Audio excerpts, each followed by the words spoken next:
Hello, hello, welcome everybody. How's it going? Hope we're all chilling. I certainly am. Uh, I'm gonna mute myself for a sec though, so I can finish eating the food that I got on my plate. So I'll BRB.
Welcome guys. Nice to have you here. I'm currently eating. I'm finishing my food. I had to play a match against Fabrosi for the RTK Civil War earlier, so getting a bit of a late start here. But the second we get into a game, we'll be ready to go. But I'm gonna mute myself until we get a match rolling, and then I'll jump back in and we'll get it going then. So till then, I'm away.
Alright, guys. I'm back. I'm here. I'm ready. Let's go. We're kicking it off. And, here. Banish. Be gone. And unpin the message that no longer exists.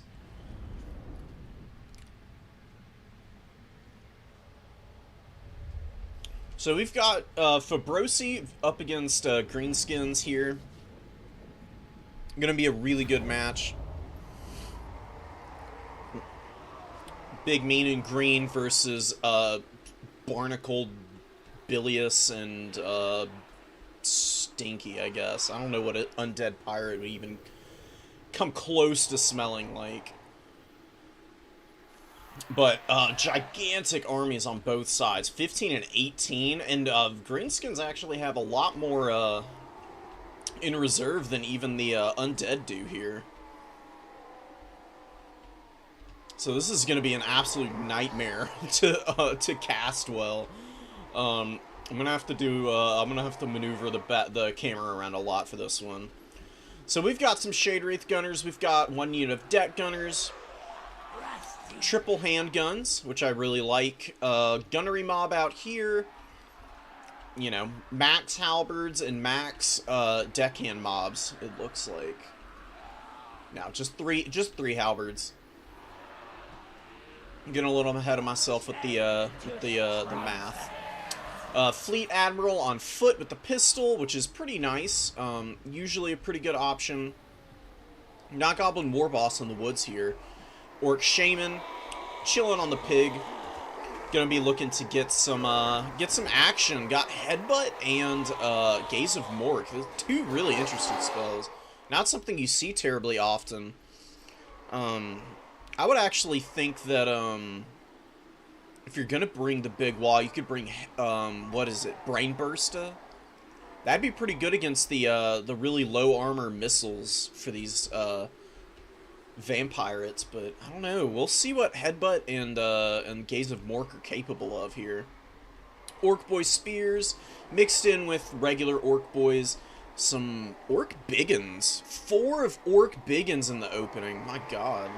And 3 Savage Orc Error Boys, so a pretty big commitment to the infantry opener. No mobile cap weight, but that's true for both sides in a lot of ways.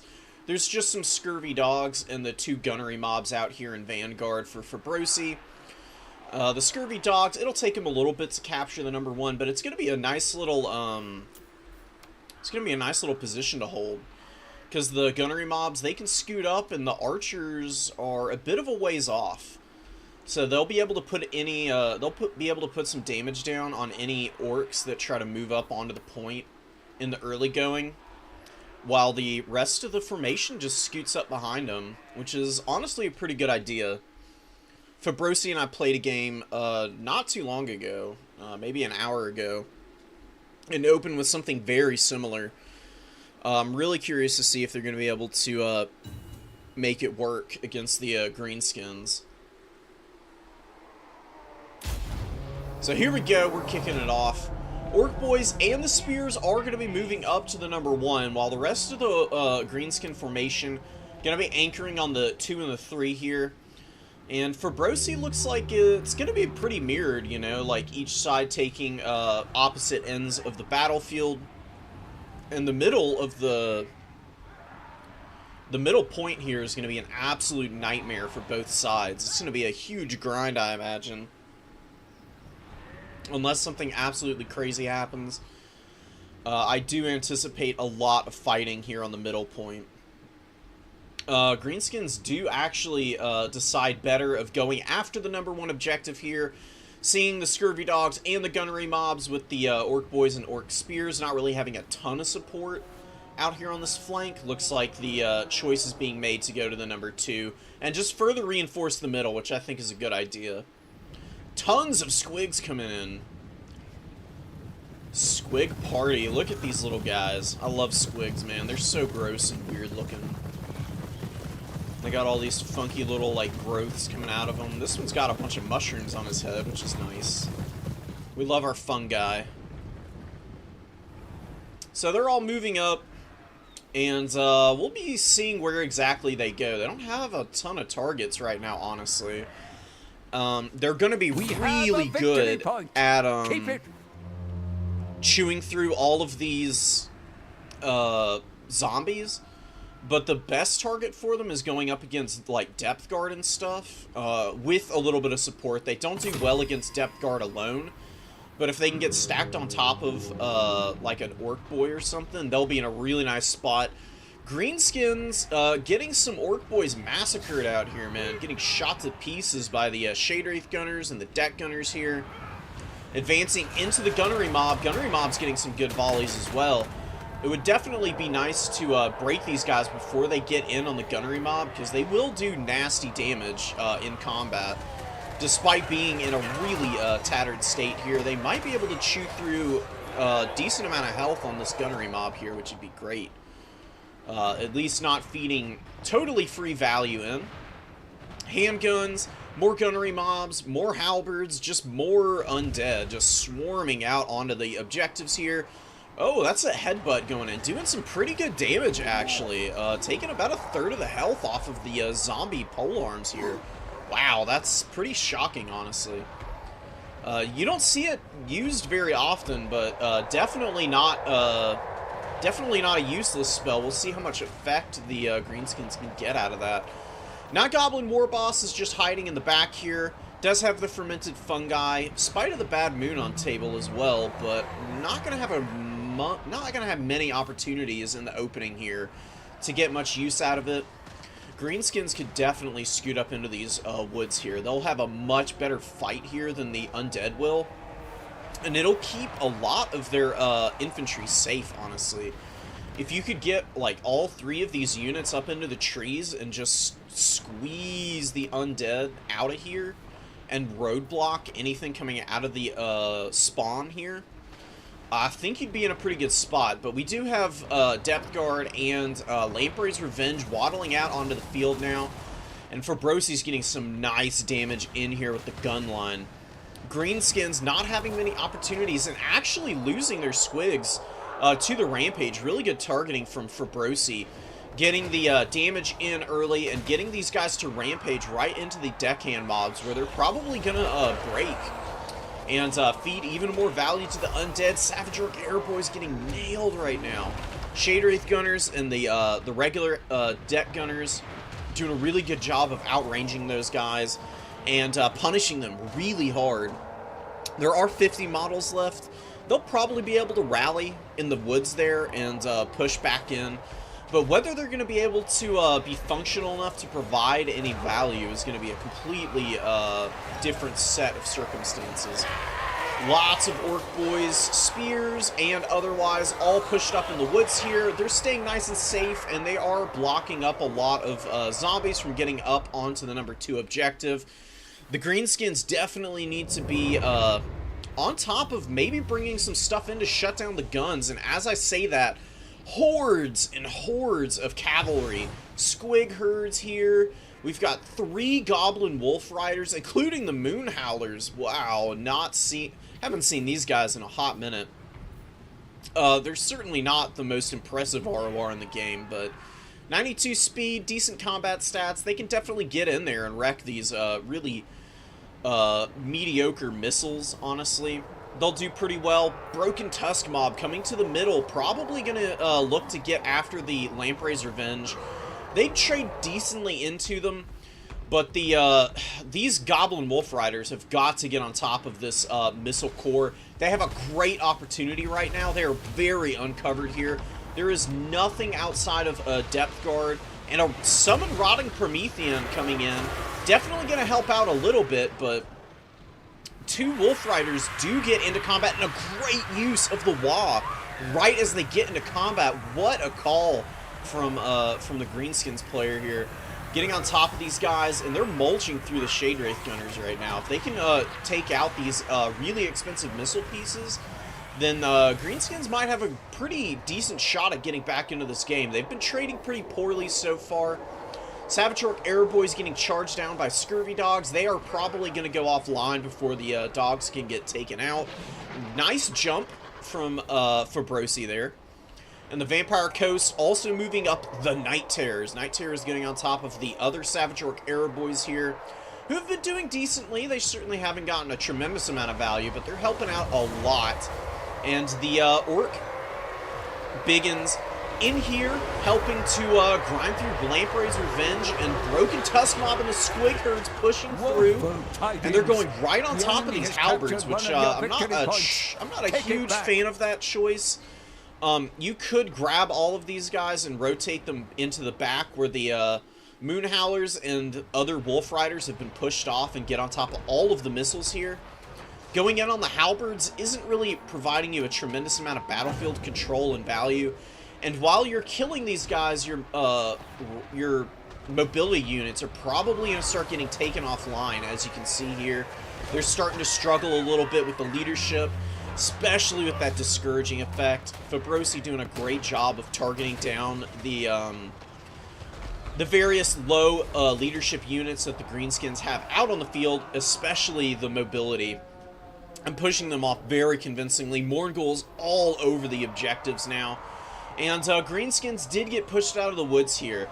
Not quite able to swing this fight in here. Look at all the dead squigs, man. We got halberds like resting on top of dead squigs and stuff. Pretty cool, very thematic. And it looks like the undead are in a pretty domineering position right now. The Greenskins have yielded the number 2 and the number 3. Oh, man. Huge plays out here on the flank that I wasn't quite getting the opportunity to check out, but Night Terrors get hit by a cast of Gaze of Mork, but these guys have pretty fat spell resist. 35% is pretty insane. That's what Dowie and Korn have, respectively. Doing a very good job of persevering through that cast. They are getting charged down by some some Borks. Orc Biggins. I might start calling them Bork Boys for all the Biggin units. I think it's actually pretty great. But they're getting in on the Morghuls and the Night Terrors, doing a lot of damage. They're actually chewing through them pretty efficiently. A little bit of support from Morgul's Mangy Marauders, who have been doing some good work back here. Maybe Greenskins can start grinding back into this. There's a very thin front line for the undead. I mean, just a handful of deckhand mobs. Some deckhand or depth guard are out here, but not a lot protecting the deck gunners and the handguns right now. If the orcs can somehow rally up some kind of an alpha strike and just rush all out and just somehow kill these missile units, maybe they can get back in this game. They've got a lot in the bank here. See, this is where I feel like the Squig Herd wave would have been a little bit better suited in the mid-game here. You know, in the early game, they got rampaged, as y'all saw, by the shooting, and they just ran in and died. But they're only, like, what, 400 gold now? I think they did get a cost increase recently. I don't know if anybody could correct me if I'm wrong there. If so, please do, but they're very cheap. You've got a lot in the bank here. You could summon like 3 of them out here. They can't come out of the Vanguard, but they could come out of this back reinforcement point and go around the rear and maybe get some damage done here, because the Greenskins are doing pretty nicely here on the number 3 objective again. They are losing it slowly, but they did recap, which is huge. Lamprey's Revenge pushing up. They've got some really nice value. 1,225 so far. Plenty of room to go. They've been regenning this whole time. 10 models on these guys, but they do get nailed by the Bork boys. Just charging in on top of the Angry Crabs. Starting to do some pretty nice damage. We'll see if they can finish that fight. If they can do that, hold on to the number 3 here, maybe they can make something happen. It's just so hazardous. It's so razor thin for the Greenskins. They have no margin for error at this point. They're not completely out of it, and they've got a decent little path back in on the value, but the Orc Boarboy Biggins, their leadership really not holding up well at all, and they are going to be broken and routing. Wow, that's so fast, man. That's so brutal. Almost had an opportunity to finish off this very elite unit here. Depth Guard and the Polearms, as well as the other Polearm Depth Guard, doing a good job of holding here. They're being backed up by some Sirens, who are probably going to start terror routing stuff, and I do think this is going to be the end for the Orcs here. They're just not finding any paths in. Fabrosi is doing a pretty good job of staying tight with the missile formation, despite not having a front line. Keeping all of your missile units in a decently compact formation where they can all support one another with their firepower is a pretty good option in lieu of having anybody to buffer for them. And they're not so bunched up that they can all get nailed by just a handful of units. You do have to commit like 5-6 units in here to get on them. And in the meantime, you know, you can just kind of focus down from there. Squig herds do get in, but they are fighting a few undead pole arms, and it does look like Fabrosi is going to be taking this one. Greenskin's going to be calling it there. And we'll be seeing what happens in the future rounds. Well played by Fabrosi. Really well done with the gun line. And the, man, this Fleet Admiral, oh, the Deeps Caster got 2100 value that I just completely didn't clock. I mean, I saw some tide calls going down during the battle, but there must have been something else being used out here for that much. Really curious to know what exactly this Fleet Admiral was up to. Good value on a lot of the high value units, 1100 on these Deck Guard. And the Lamprey's Revenge getting some nice value here. 132 kills, 1600 value. They had a little bit of juice left there at the end. And the Shade Wraith Gunners and the Deck Gunners, not actually the MVPs that I was thinking they might be. Certainly getting good breaks with these guys with the Discourage. But the handguns here ending up being a little bit more impactful. So, love to see it. Undead do a very good job of spreading out their value. And the Greenskins here, really struggling. They really struggled to get in efficiently. And if you can't do that against Undead, you're probably not going to be able to pull a win. I know that from experience. I've lost against him so many times. Especially against Scrambled Egg. He's definitely the best Undead player out there in the community right now. Alright.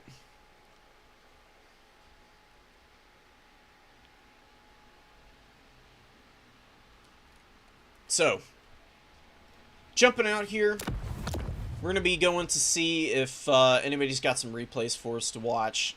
I'll just go ahead and cast those as we go along. Looks like that might be the first game of the day that's over and done with.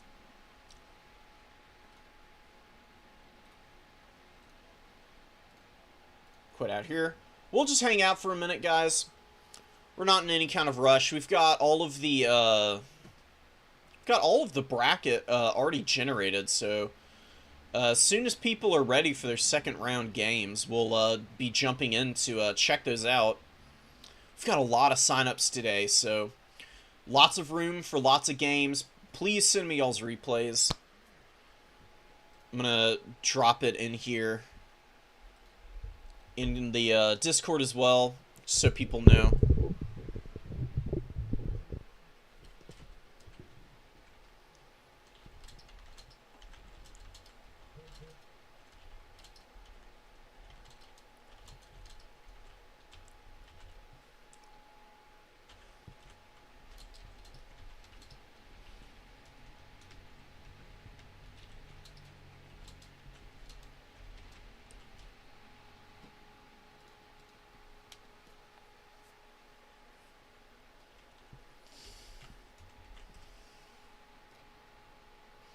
Alright guys, we got some replays here. People are dropping them in very obligingly. So give me just a second and we'll jump into another match. We'll do that and then we'll see if we can get some second round games going for us.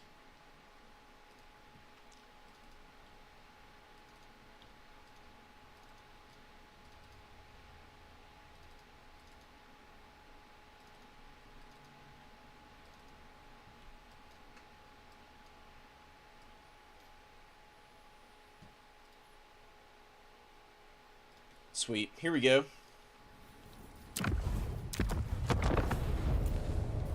Ooh, Dowie versus the Vampire Coast.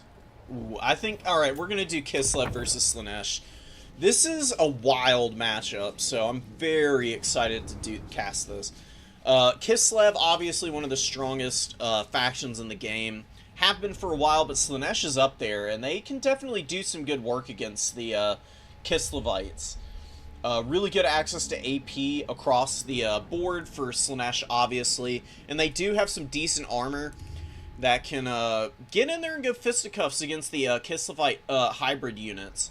You know, Mirror Guard and the Devoted Marauders all have shields, so they don't just get completely bodied when they go up against these guys. Kislev is bringing in an Ice Switch. I'm going to slow it down for just a second. Oh, wow. Ice Switch on the Frostworm. That's interesting. Tempest Caster with just Blizzard.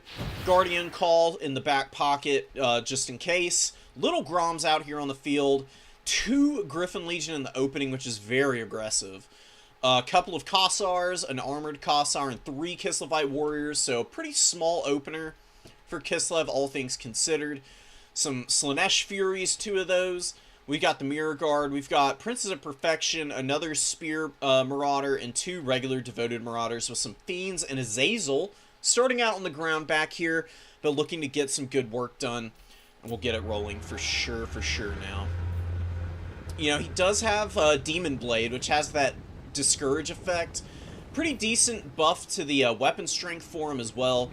Zazel's a great lord, very powerful, has Temptator too. I'm curious to see if that comes into play any. Pavane, Lash, and Blissful Rapture for the little mini-wah effect that it gives. Only 10 seconds, but you know, you can get some really good effect out of it if you get the right kind of engagements. Oh, and a unit of Seekers. I completely missed these guys. Hiding up here in the forest. They are going to be backing off, though. Griffin Legion are getting a little too close for comfort for them. They're going to be pulling back to the second row of trees here and waiting for a good opportunity to jump out and strike. Honestly, the Slaaneshi forces could just get in over here on these Kislevite warriors. They're pretty lonely out here. Honestly, don't think it would be a bad idea just to jump those guys. First shot from Little Grom missing horribly, completely whiffing on the Fiends, and man, these Furies flying way too close to the sun, so to speak. Getting shot up by the Armored Kossars and the Bowfire here. But Fury's looking to get after Little Grom, it looks like. Definitely planning to land here. And Pavane does get cast, but it's just going to rampage the Griffin Legion right into the Furies here, who are probably going to get completely flattened. Griffin Legion, obviously one of the best shot cav in the game, and they do have Glorious Charge. But the Furies do mostly get back up in the air. They are losing quite a few models. But Azazel's coming to assist them. He's going to get some good damage in there. The Fiends are fighting Kislevite Warriors and need to get off of those guys. Very important that they don't stay in combat there. They're going to get absolutely massacred if they stay in. Seeker's coming to help. And Slaanesh definitely not making the best jump out of the gate here with their choice of combats. But the Seekers following up on the Griffin Legion is really nice, and the Devoted Marauders are pushing around the Kislevite Warriors and trying to get on the back of the Kossars here. If you can shut down all the shooting here, that'll be really nice for the really squishy Slaaneshi forces. Losing some Furies here. Little Grom is in a pretty mediocre combat right now. Really is struggling to escape. Definitely need to pull this very expensive artillery piece back. Azazel could jump out and around and get on top of that thing and really start to do some good work against it.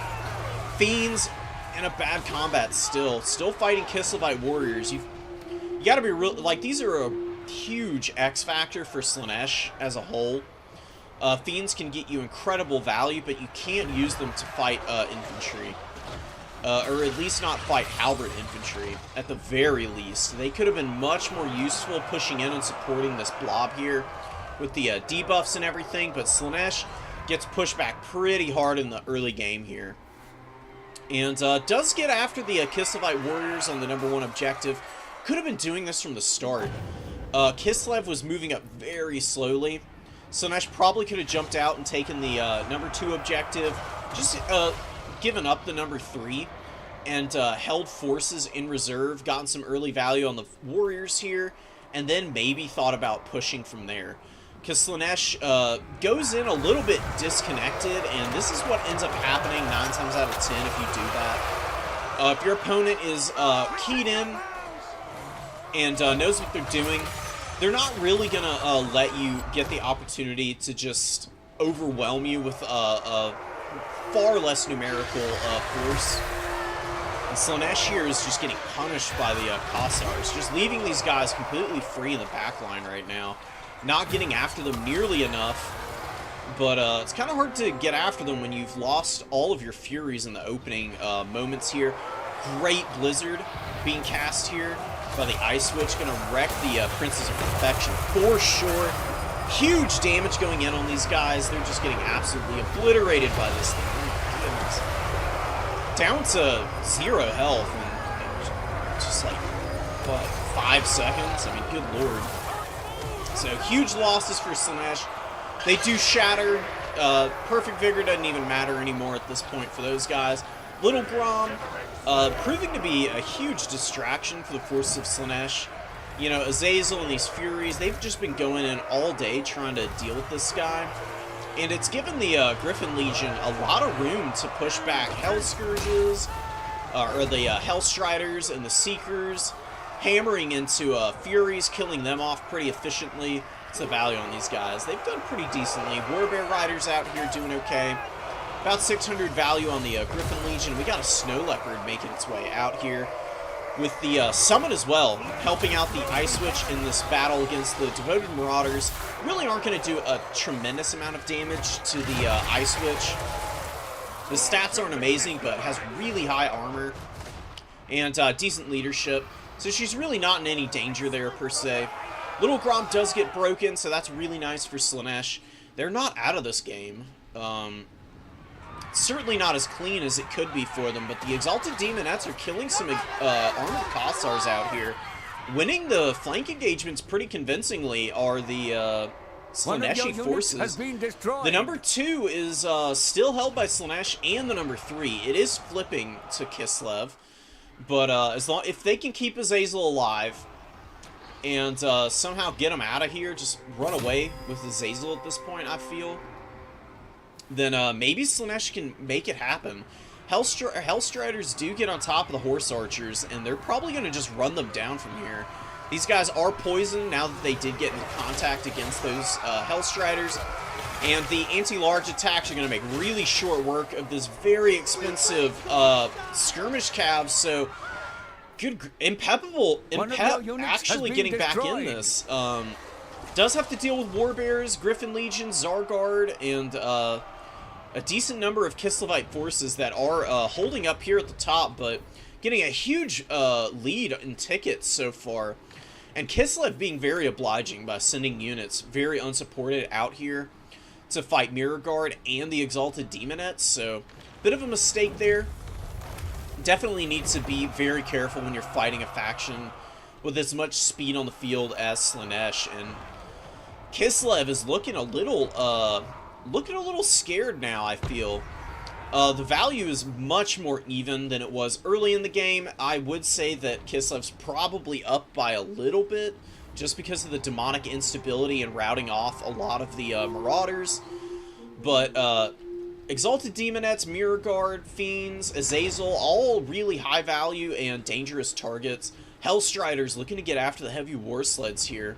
Not sure how they'll do there, but a really nice Pavane, and Azazel diving in with the Fiends on this Ice Witch, who's way out of position, just completely alone.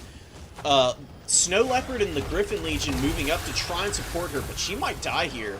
If she dies here, Kislev's going to be in a really bad spot for leadership, and, you know, they're pretty high leadership in general, but Fire of Blood being procced way earlier than you would like is kind of scary, because Kislev really does rely on that ability being popped pretty late into the life of their units to get its best effect. You know, generally you want it to be procced when a unit's really low on health but high on models, just so that they can hold to the very last man. And the Ice Witch does break. Ice Witch is broken, Griffin Legion are down and gone, and the Snow Leopard doing a little bit of damage in there, though. Struggling a little bit. Fury's getting a good jump on the tattered remains of these Kossars. Another Snow Leopard out here. I guess the Ice Witch didn't use the summon. There was just 2 regular uses. 2 regular call-ins of Snow Leopards, who are really good in this matchup. They can definitely do some good work.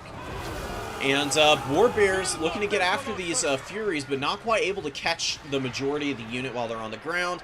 They do get back up in the air, and the Warbear Riders, they're looking to get after these Devoted Marauders, but these guys do actually have expert charge defense, so Warbear Riders having their charge bonus mitigated here, which is going to lessen the impact of them for sure. And they are fighting a unit that has poison, so even more mitigation on their prowess. They're very capable melee combat fighters, but they could be supporting the Zargard here, who are getting absolutely ripped to pieces by these Seekers, man. Seekers doing some great work in here. 1,400 value on these guys. I do believe these are the ones that were summoned out earlier as well, though. Look at the Exalted Demonettes with 260 kills, some of them getting absolutely wrecked by Little Gromback here, who has finally rallied. He's finally getting some nice shots in. We'll see what it can do. I don't know if it's going to be enough now, though. Kislev is looking pretty bare bones in the... there you go. Buyer Blood procced really early on the Warbear Riders. I'm not 100% sure how their leadership got broken, but... it did, nevertheless, and Azazel here with 0 leadership right now, and 192 HP. Oh, there we go. Now he's got 6 leadership. I don't know how the hell he's alive. Just run away with him. Don't send him in to die. Azazel does not care. He's just going all in. Demon Blade is popped. Probably going to help, yep, Fire Blood being procced on the Armored Kossars, and once that's worn off, they're probably going to get chased down by what remains here. So, really loving the Slaaneshi play off of those Demon Blades that have been getting used. This looked really bad on the early going for Slaanesh. But Kislev really not following up on their advantage and kind of playing into the hands of Slaanesh, summoning all these units in the back here. Not giving themselves an opportunity to hold on to any of these objectives. Pep has been doing a really good job of bouncing around and just getting in there and taking advantage of the Kislevites' lessened mobility, as opposed to the demonic forces here, who are just swarming all over the battlefield. Furies all the way in the back here, fighting some Kossars. Harrying reinforcements from end to end. Demonettes with 1,900 value. Definitely big MVPs there. What a comeback, man. That was honestly pretty shocking. I thought that Kislev had that in the bag after that early game jump from Slaanesh kind of fizzled out. But really good use out of the mobility in the mid to late game there. Completely sweeping Kislev off the objectives and putting them in a really bad position for value trading, man. Good stuff.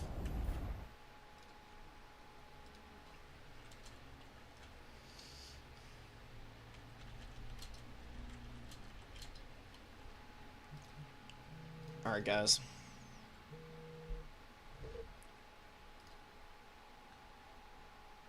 Alright, round 1's done. We'll see if anybody is available for live round 2.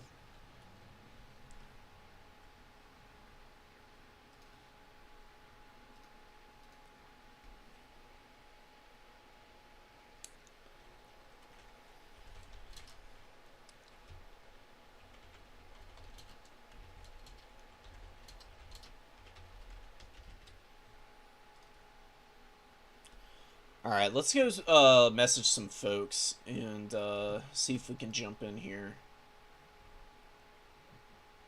Where's Christopher's? Around here somewhere, surely. I was talking to him the other day.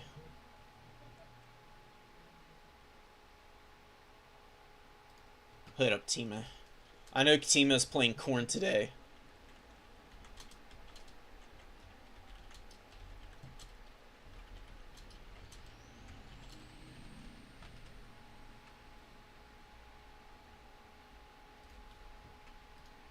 We're going to wait to see what we get in response here.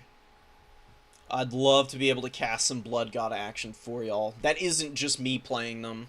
I know y'all probably see enough of it on this channel. I mean, it's like 80% of the games that I post is me playing Corn to some degree. But I just really enjoy them thematically. And I'd love to see what other people are able to pull off on them.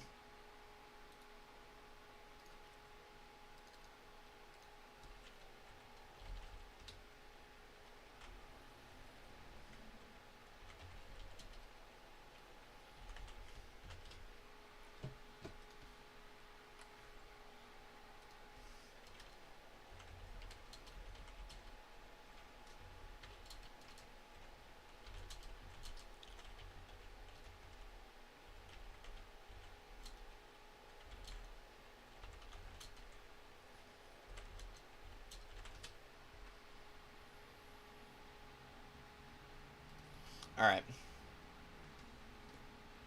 Oh, it's going to be a team in for Brosi too, depending on who responds first. Yes. All right, we'll do Fabrosi again. Fabrosi has an opportunity now on stream to redeem themselves after a pretty rough game against me before the tournament started. Corn versus Vampire Counts or Vampire Coast is always a good time.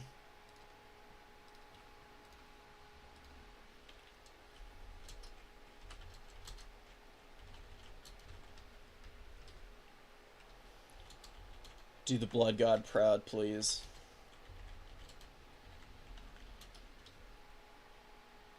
Oh, is it really being played on the same map, too? That's awesome. So, Fabrosi and I played on this map earlier today. I'm curious to see what the tech is for him. Because I won this match last time it got played. Alright, I'm gonna flop y'all over. I wanna look at the builds as they're getting made, so go away. No offense. Alright. Alright.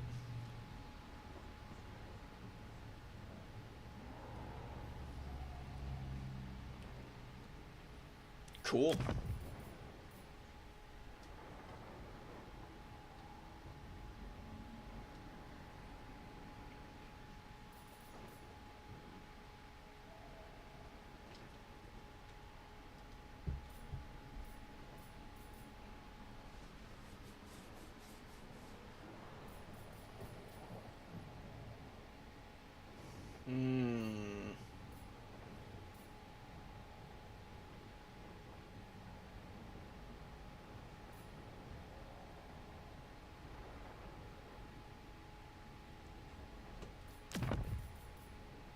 I mean, these are two very solid builds from both players here. I honestly couldn't complain one way or the other about the options here for each side.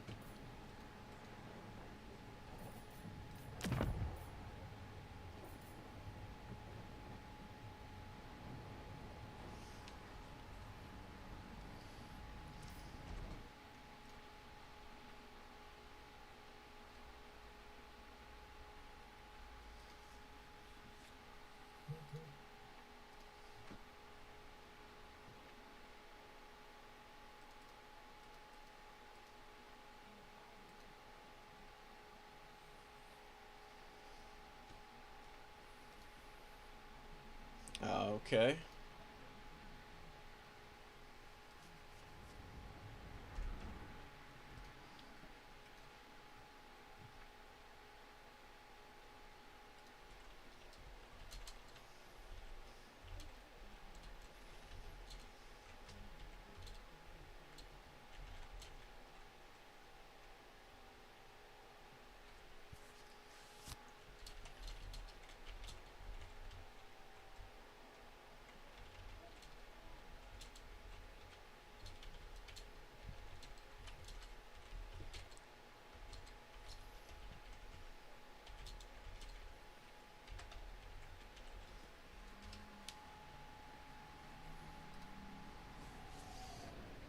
Alright, team is ready.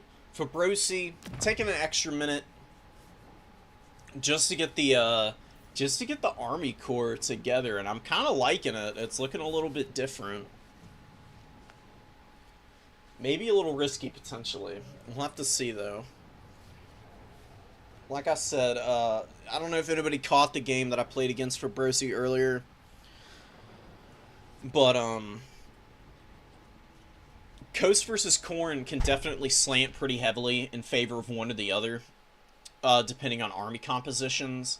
A lot more heavily than most matches in Dom will be.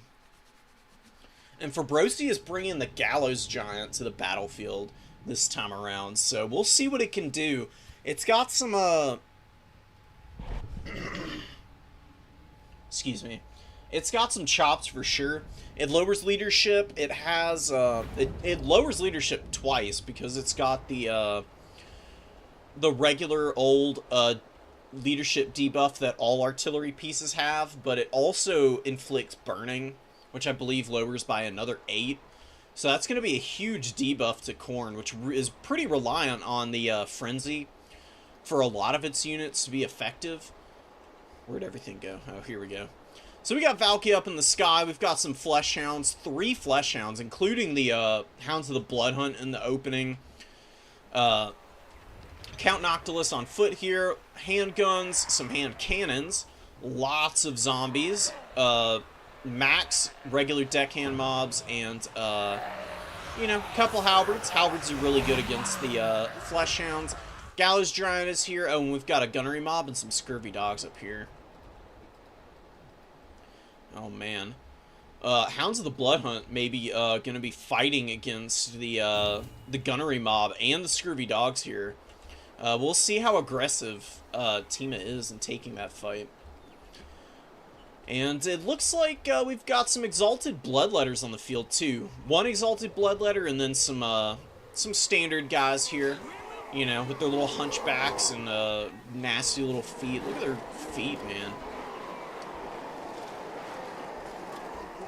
Quentin Tarantino could never. That's all I'm saying.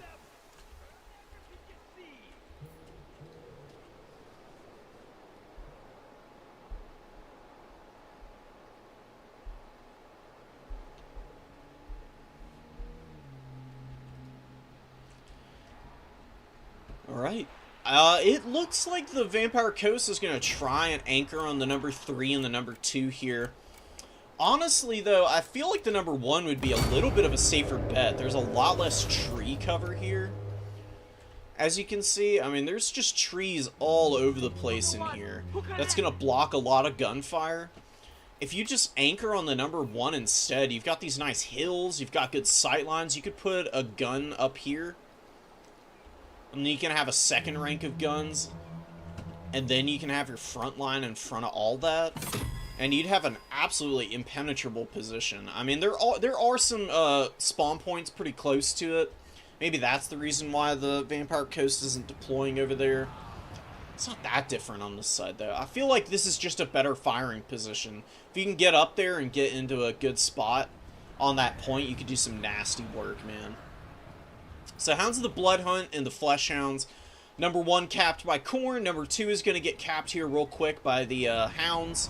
Scurvy Dogs and the Gunnery Mob holding on the number 3 here. Keep it from and, the foe. Khorne not really moving up yet. Definitely need to get emotion here with your infantry, you know. I mean, pretty important to not give the Vampire Coast any opportunities to get set up. Once they get into their gun positions and they start summoning in all the Mournghouls and everything else that they have on deck, no pun intended, they can be pretty difficult to deal with. Gun lines for the Vampire Coast can do some pretty nasty work against Khorne. It's kind of hard to get in against them at times. Especially with the Gallows Giant here. Does have the effect that I was talking about. Could probably... I don't know if pushing forward with him is a good idea at all, actually.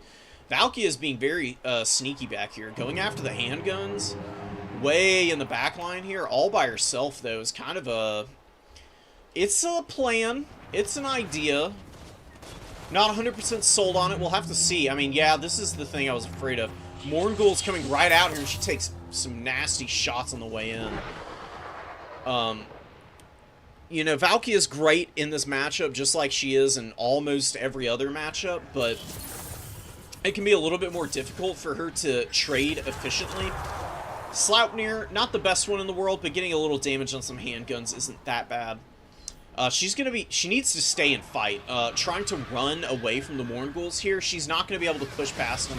They have much better mass than her. She has terrible mass. I mean, only 1100 here. You can see she's getting stun-locked in here by these guys. She's starting to fight now. She's going to get some good damage in here, and the Fleshhounds looking to help her a little bit. Getting into the backfield here. They're going to be running down these Mournguls. Probably going to be able to kill these guys, but the gunfire from the handguns is going to do some pretty serious damage in return, more than likely. Night Terror's coming out, and I'm scared for what's going to happen. Khorne might get completely blocked in back here to this combat and not be able to escape with all of these units. I mean, this is, what? 15, 2, this is 30, 5,200 gold value, all pretty isolated back here. So losing the Hounds of the Blood Hunt here, pretty nasty. Just run, run, run, run. Should never have gone back there to begin with. Needed to do something like that when the front line starts engaging. You know, what you want to do is take the front-loaded damage on your Marauders. The Marauders are really nice, and they can trade decently against zombies, but it takes them a while, and it's better to have these guys getting shot than your more expensive units like the Fleshhounds. 2 Fleshhounds going down in the opening here. Not good. Khorne's going to have to play from behind here and find a way back into this.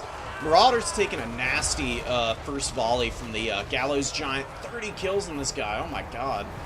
Absolutely roasting them. They do get terrified as well and immediately rout away. The terror rout's coming in clutch from the Gallows Giant here. We do have Bloodletters engaging in the front line, though. And the Bloodletters are going to be excellent against the Undead here. They're going to very quickly work their way through the deckhand mobs, and if they can get into the handguns and hand cannons, it'll be really, really favorable for Khorne in terms of a trade. Minotaurs trying to get on top of the Gallows Giant, and they do find their way in, but they take a shot from them and get their leadership lowered, as you can see there. And then shot to pieces, and they're going to just die here probably. Some Scurvy Dogs are probably going to just be escorting them off the battlefield. That's another 1,300 gold loss for Khorne. Vibrosi doing a very good job of staying tight in the formation this game, and punishing all of the Khorne units that are trying to dive in here. Valkyria does find her way in against the Gallows Giant. This is a very good use of her, probably the best spot that she can be in on this battlefield. We've got Furies landing now, finally. Trying to get on top of the hand cannons. One Fury finds its way in very clean. Gonna wreck those guys there. Handguns back here, they're getting torn up by the Furies as well. But some Depth Guard with pole arms. You know, they may not have the bonus versus infantry, but they've got crazy melee attack against a unit that's 18 melee defense, so they'll shred the Furies here. That was a really good Sleipnir. That hit everything here. Hit 3 separate units, doing some nasty damage.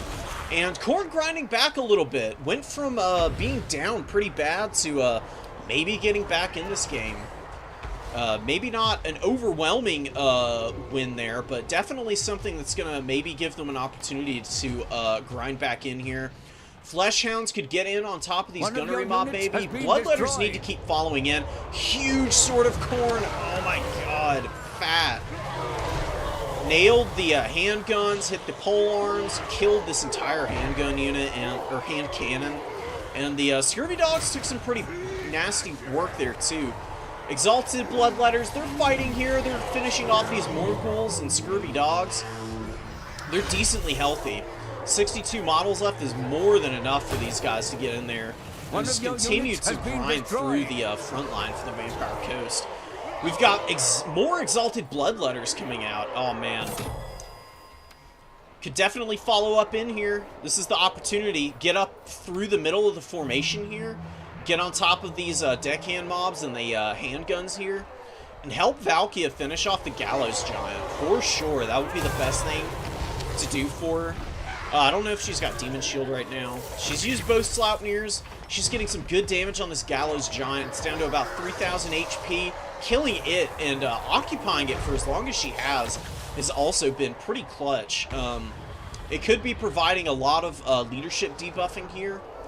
But instead, the Marauders, man, maybe I was wrong. The dive back here may be occupying enough attention from the handguns to allow the front line for Khorne to engage cleanly enough that they were just able to completely work through them.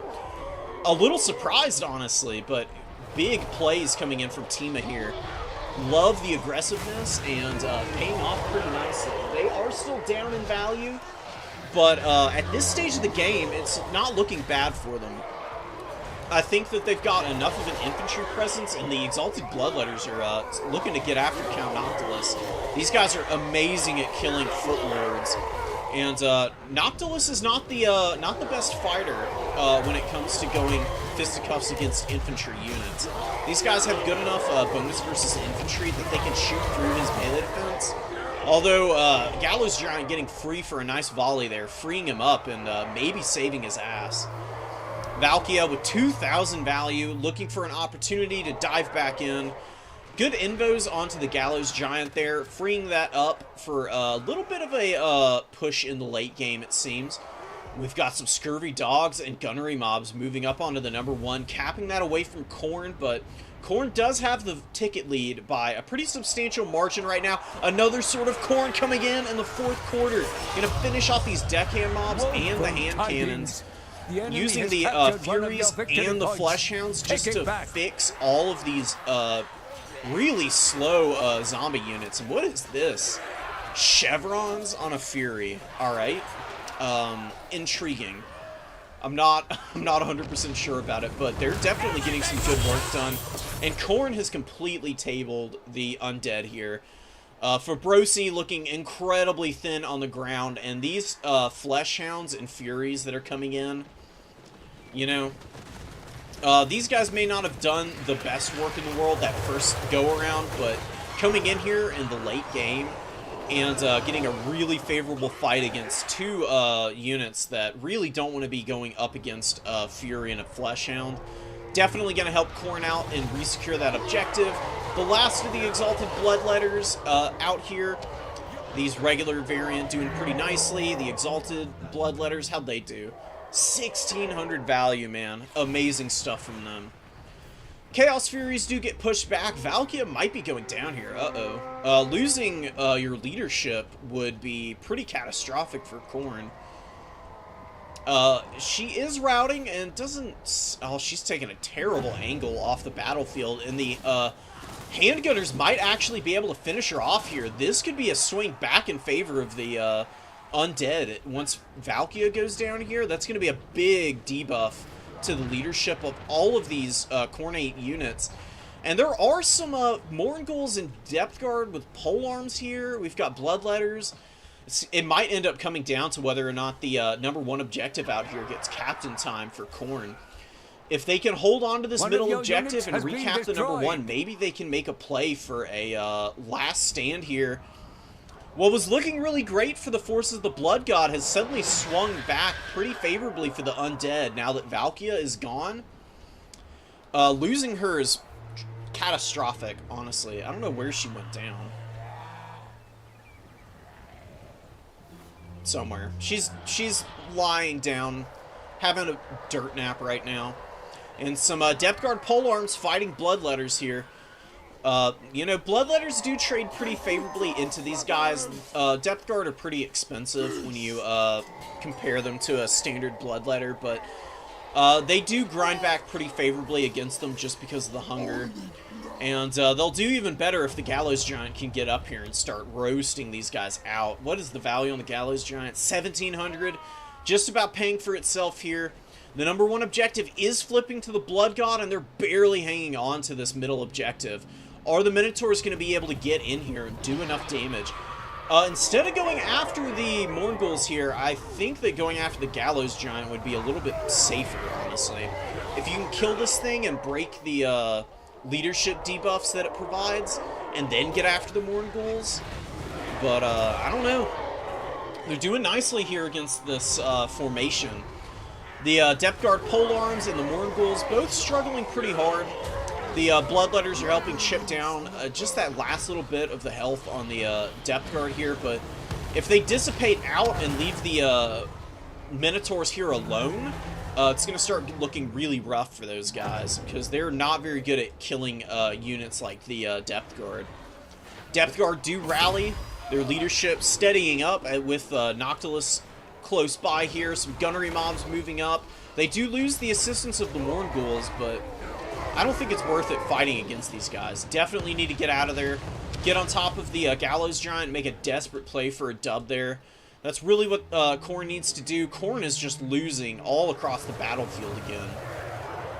They had the numbers advantage, they've lost the number advantage, they've gained it, they've lost it. It's been back and forth all freaking game, and it's so close, guys. The Undead are going to cap the number 1, and that's going to leave Khorne down to a triple cap situation here. There's some very tattered polearms here. Chaos Warriors of Khorne are coming out. They should be able to secure that objective nicely. The Minotaurs, man, they get absolutely massacred on their way in against those gunnery mobs. Courtesy of the hand cannons, man. These hand cannons really only need one good volley to pay for themselves. They definitely got it there as they just absolutely obliterated these Minotaurs.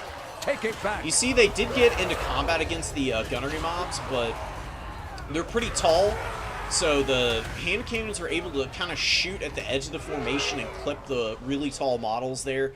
Absolutely roasted them, and a good Melkoth is going to help peel for the hand cannons there, and maybe give an opportunity for them to get some shots at these flesh hounds, who are still locked in combat against the gunnery mob here. Few shots going in, killing a couple of models on the flesh hounds. Scurvy Dogs assisting, definitely going to help grind through those guys. More flesh hounds coming out, man. Not able to carry it, though.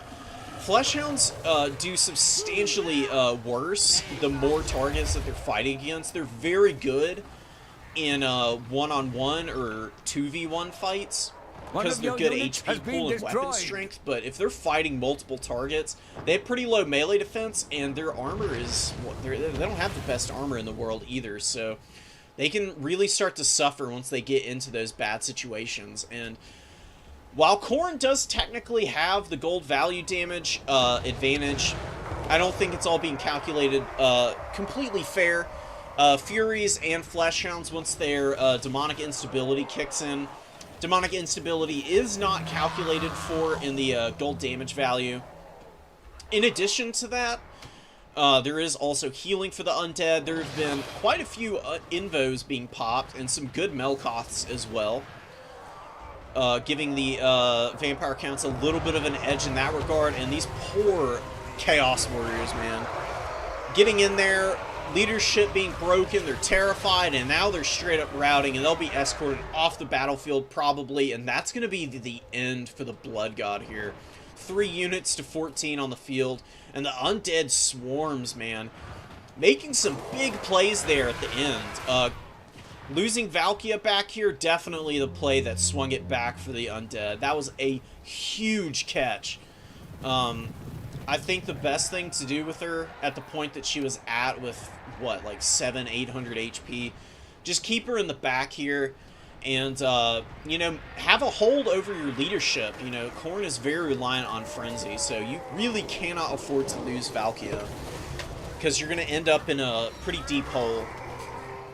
And you can see just how effective the leadership debuffing from the Gallows Giant was. Getting some pretty good value on this guy, 2,000 value, depth guard, and everything having fear also, lowering leadership on all of the mortal units, like all of those marauders and everything. Also ending up being a big X factor for the undead here. Big win. Holy crap. Well played by Fabrosi, staying in that game to the very end and not getting discouraged when the game started to kind of swing against him. It was certainly not looking great for a minute there. 1,800 value on these handguns. Oh my goodness. Big value on those AP missiles, man. That's the kind of stuff you love to see. Depth Guard didn't do amazingly, but they did a really good job of holding. They were out there on the field the entire game, just about, once they got summoned in. Didn't give Khorne any easy access to the objectives, and I don't know. Couple of points in areas where Tima could have maybe played a little bit safer and held a much more secure advantage over the undead, but scrapping really well regardless, especially after losing as much value as it did in the early game there.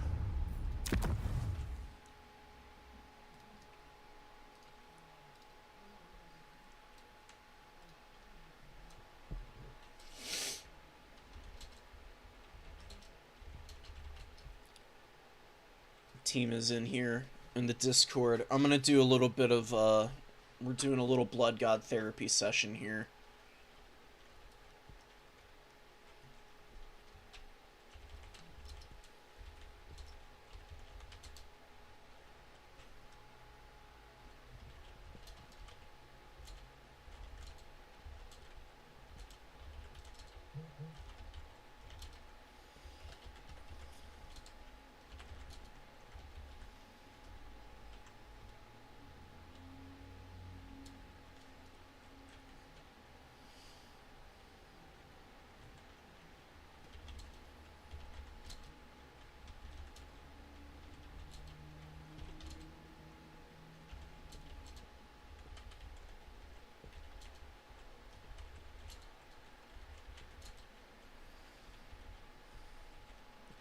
Yeah, I mean, Fleshhounds struggle against undead. Just because Fleshhounds are really good at getting after units and breaking their leadership and then chasing them down. But when your units are functionally unbreakable, that ends up being a little bit more difficult to handle. And I think getting as aggressive as he did into the backline there early is kind of what sank him.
Alright, how long has it been since I've actually sent somebody a replay?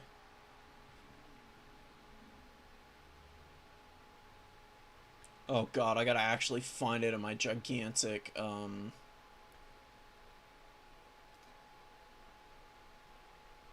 My folder is so full right now. I have no idea where it's at, because it doesn't order it as neatly as it does in the game. So I have to actually find the name of the file.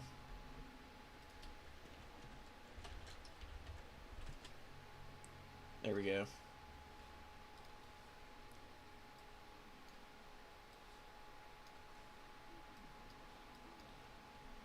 Perfect.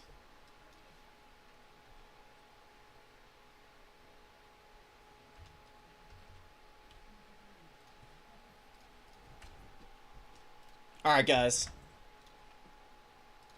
So we watched Fabrosi get some revenge against the forces of the Blood God.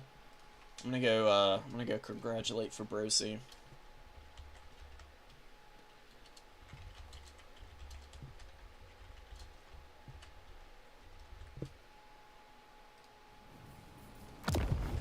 And we're gonna go see what we've got in terms of matches ready for us.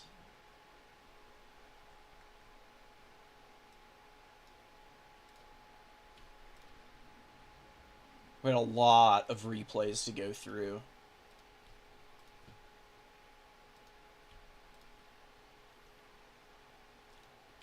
Ooh, Vampire Counts versus Kislev? That's juicy. How often do you see that matchup?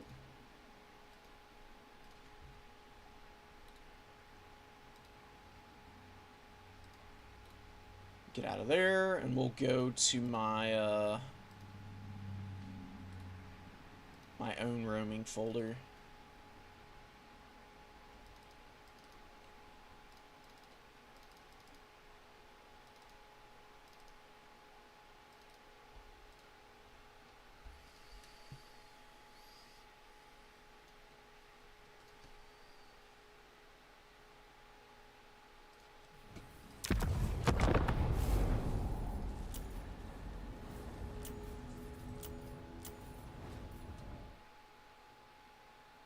What the hell? Hold on.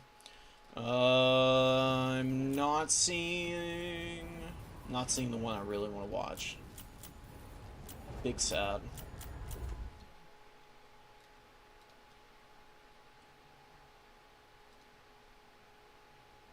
Why not? Oh. Why is it justified? Never mind. Alright, well, we might not be able to see that one. The file that the person sent in is not the right format for whatever reason, so let's go through what we do have and see what we can find.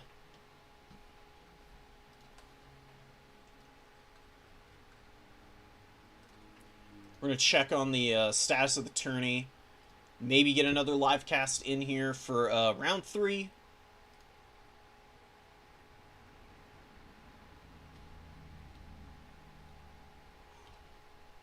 Who's up right now? I'm going to bring y'all over so that you can see me. See what I'm looking at least. So we've got Savari Jaxa here with, it says 3 wins, but should only have 2. I don't know what's going on with that. Smelly Monkey with 3 also. Somehow these guys just have multiple wins. Oh, well, because they've got the wins from the buys. Okay, I see. So for Brosi, Christopher's with 2 wins. We'll see how it plays out. There's a lot of people in the running still. I mean, anybody with 1 win, I would say, probably has a decent chance of getting into the top 4. Unless, how's it working? Maybe it's just going to be the top 2? No, it is going to be a top 4. Okay, hell yeah.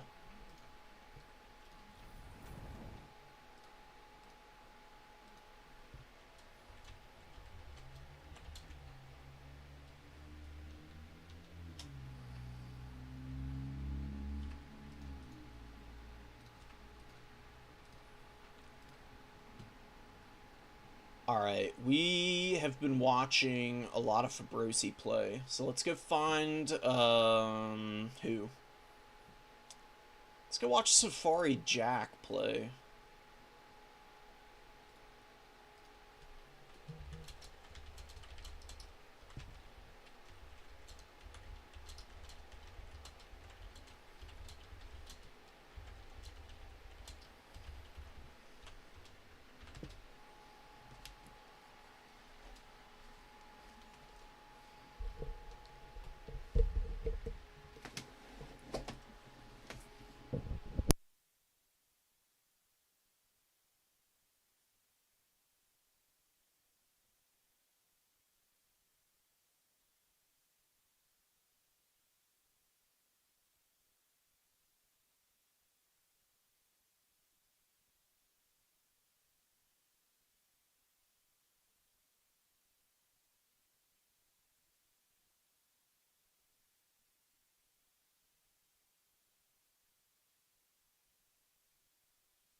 Welcome, y'all. Thank you for coming to the stream. We've had some pretty good games so far today. We had a really back and forth game last round. For those of you who were here, can probably attest to that. I thought that the game was called at 2 separate points and was just completely thrown off by what happened after that. We're waiting to see if anybody's got a spec slot for me. I might just go actually look at the lobbies and see if anybody's got anything open.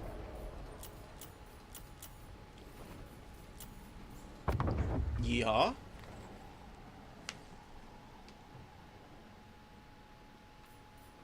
Okay, sure. Let's do it. Christopher's and Rank Killer are playing now.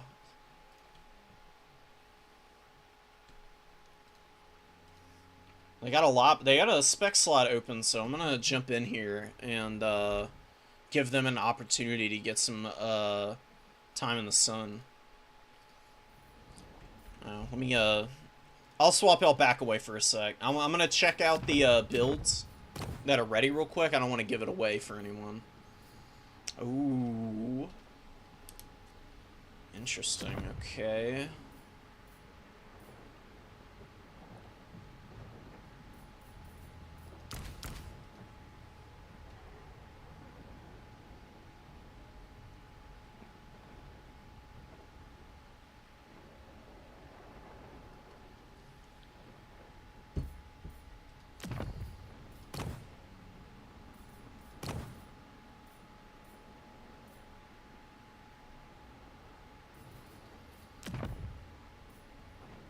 Oh, that's why.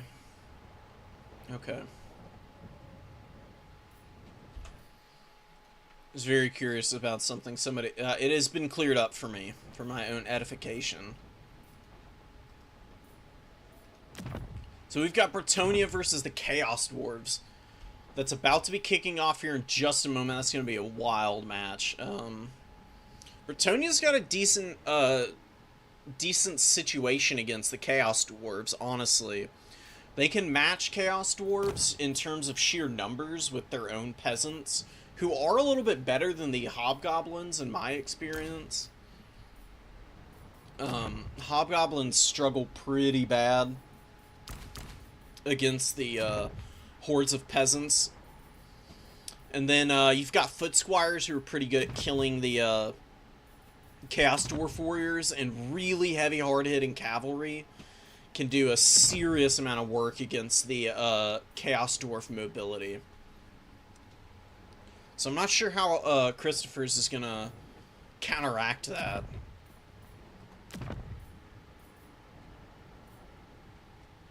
We're certainly gonna see some kind of build put into theory based on what I'm seeing right now. Oh my god.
Yeah, we're waiting for Christopher's and Rank Killer to be ready.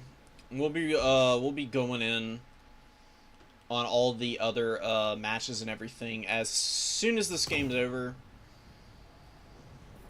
They should be about done.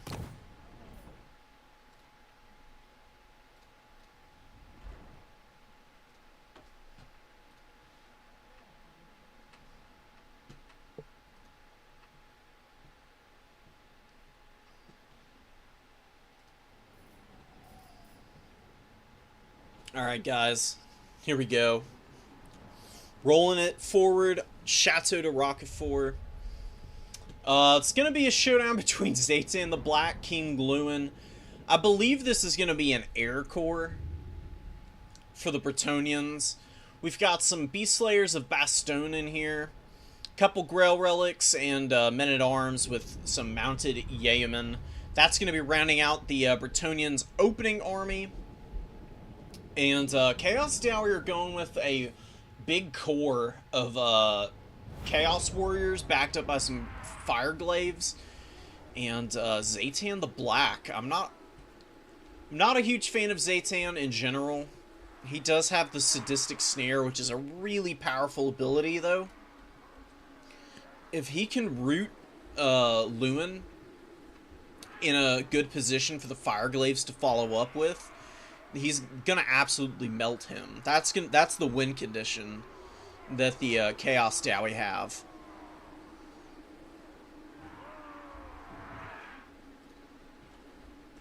So here is the one and only Luin Leoncoeur, the lady's chosen. Oh, the damsel is on the unicorn here. Very good choice. Love the little the garlands that it's got on it. And we do have a paladin on the Pegasus here, so gonna have a little bit of a 1-2 punch here. Gonna need it against the this is the Great Taurus characters. Double Great Taurus is pretty nice. It's much cheaper. The Bale Tauruses are better in every regard, pretty much, but are also way more expensive. So going a little cheaper with these guys, not a bad idea at all. But they're going to be pretty vulnerable to the Paladin and Luin like character punishment. That Damsel does not have a Earthblood or anything. It's just Uranus Thunderbolt. Bringing that, obviously, to tech against the artillery pieces that might be coming out from the Chaos Dowie, but I don't actually think there are any in this army, from what I know of. So we're going to have to see what effects can be made out of that spell. It is pretty good against armored infantry, so probably going to be able to get some good drops on top of these very heavily armored Chaos Dwarves. And they're going to be rocking up to the number 1, it looks like. Very heavily skewed over to this side of the battlefield, trying to move up onto the number 1. And then probably setting up a little bit of a gun line here, and then pushing for the number 2. Luin and the Paladin, they're moving forward. They're definitely going to be looking for an opportunity to get in on Zaytan and the Demonsmith Sorcerer here, who does have Reforge. I wonder what he's going to be popping that on. But Spirit Legion, Fated Biuna are pretty good options here for magic. Luin does have the passive healing. The Paladin does not, so this is probably the target that's worth going after. Killing the Paladin would be huge, and give you a pretty favorable engagement against Luin if you can get rid of that guy, because Luin, as good of a fighter as he is, he's not beating two Tauruses beating on him at the same time. He has really good stats, but, you know, you can only do so much. I don't think there's a single character in the game that can just that decisively win a 2-on-1 engagement. Damsel capping number 3 by her Lonesome, while the Spearmen at Arms and Men at Arms push up. Mounted Yeomen have captured the number 2 for Bretonnia. And they're getting a little bit of fire in here on the Chaos Dwarf Warriors, trying to shoot at their flanks, which is a pretty good call, you know, mitigating the Silver Shields as much as possible. Although it wouldn't be a bad idea just to shoot the Goblin Laborers off, because they're not great, but they are still a roadblock nevertheless. Just sitting in here and being annoying. Infernal Fireglaves lining up some shots, getting some good damage in there. Nailing those mounted yeomen, picking off a few models and pushing them back. They're definitely going to have to regather themselves and find a better angle of engagement here. Because they're just simply going to keep getting pushed and outranged by the Fireglaves. Oh man, and here comes the Kadai Fireborn. Or the Kadai Destroyer, I should say, my bad.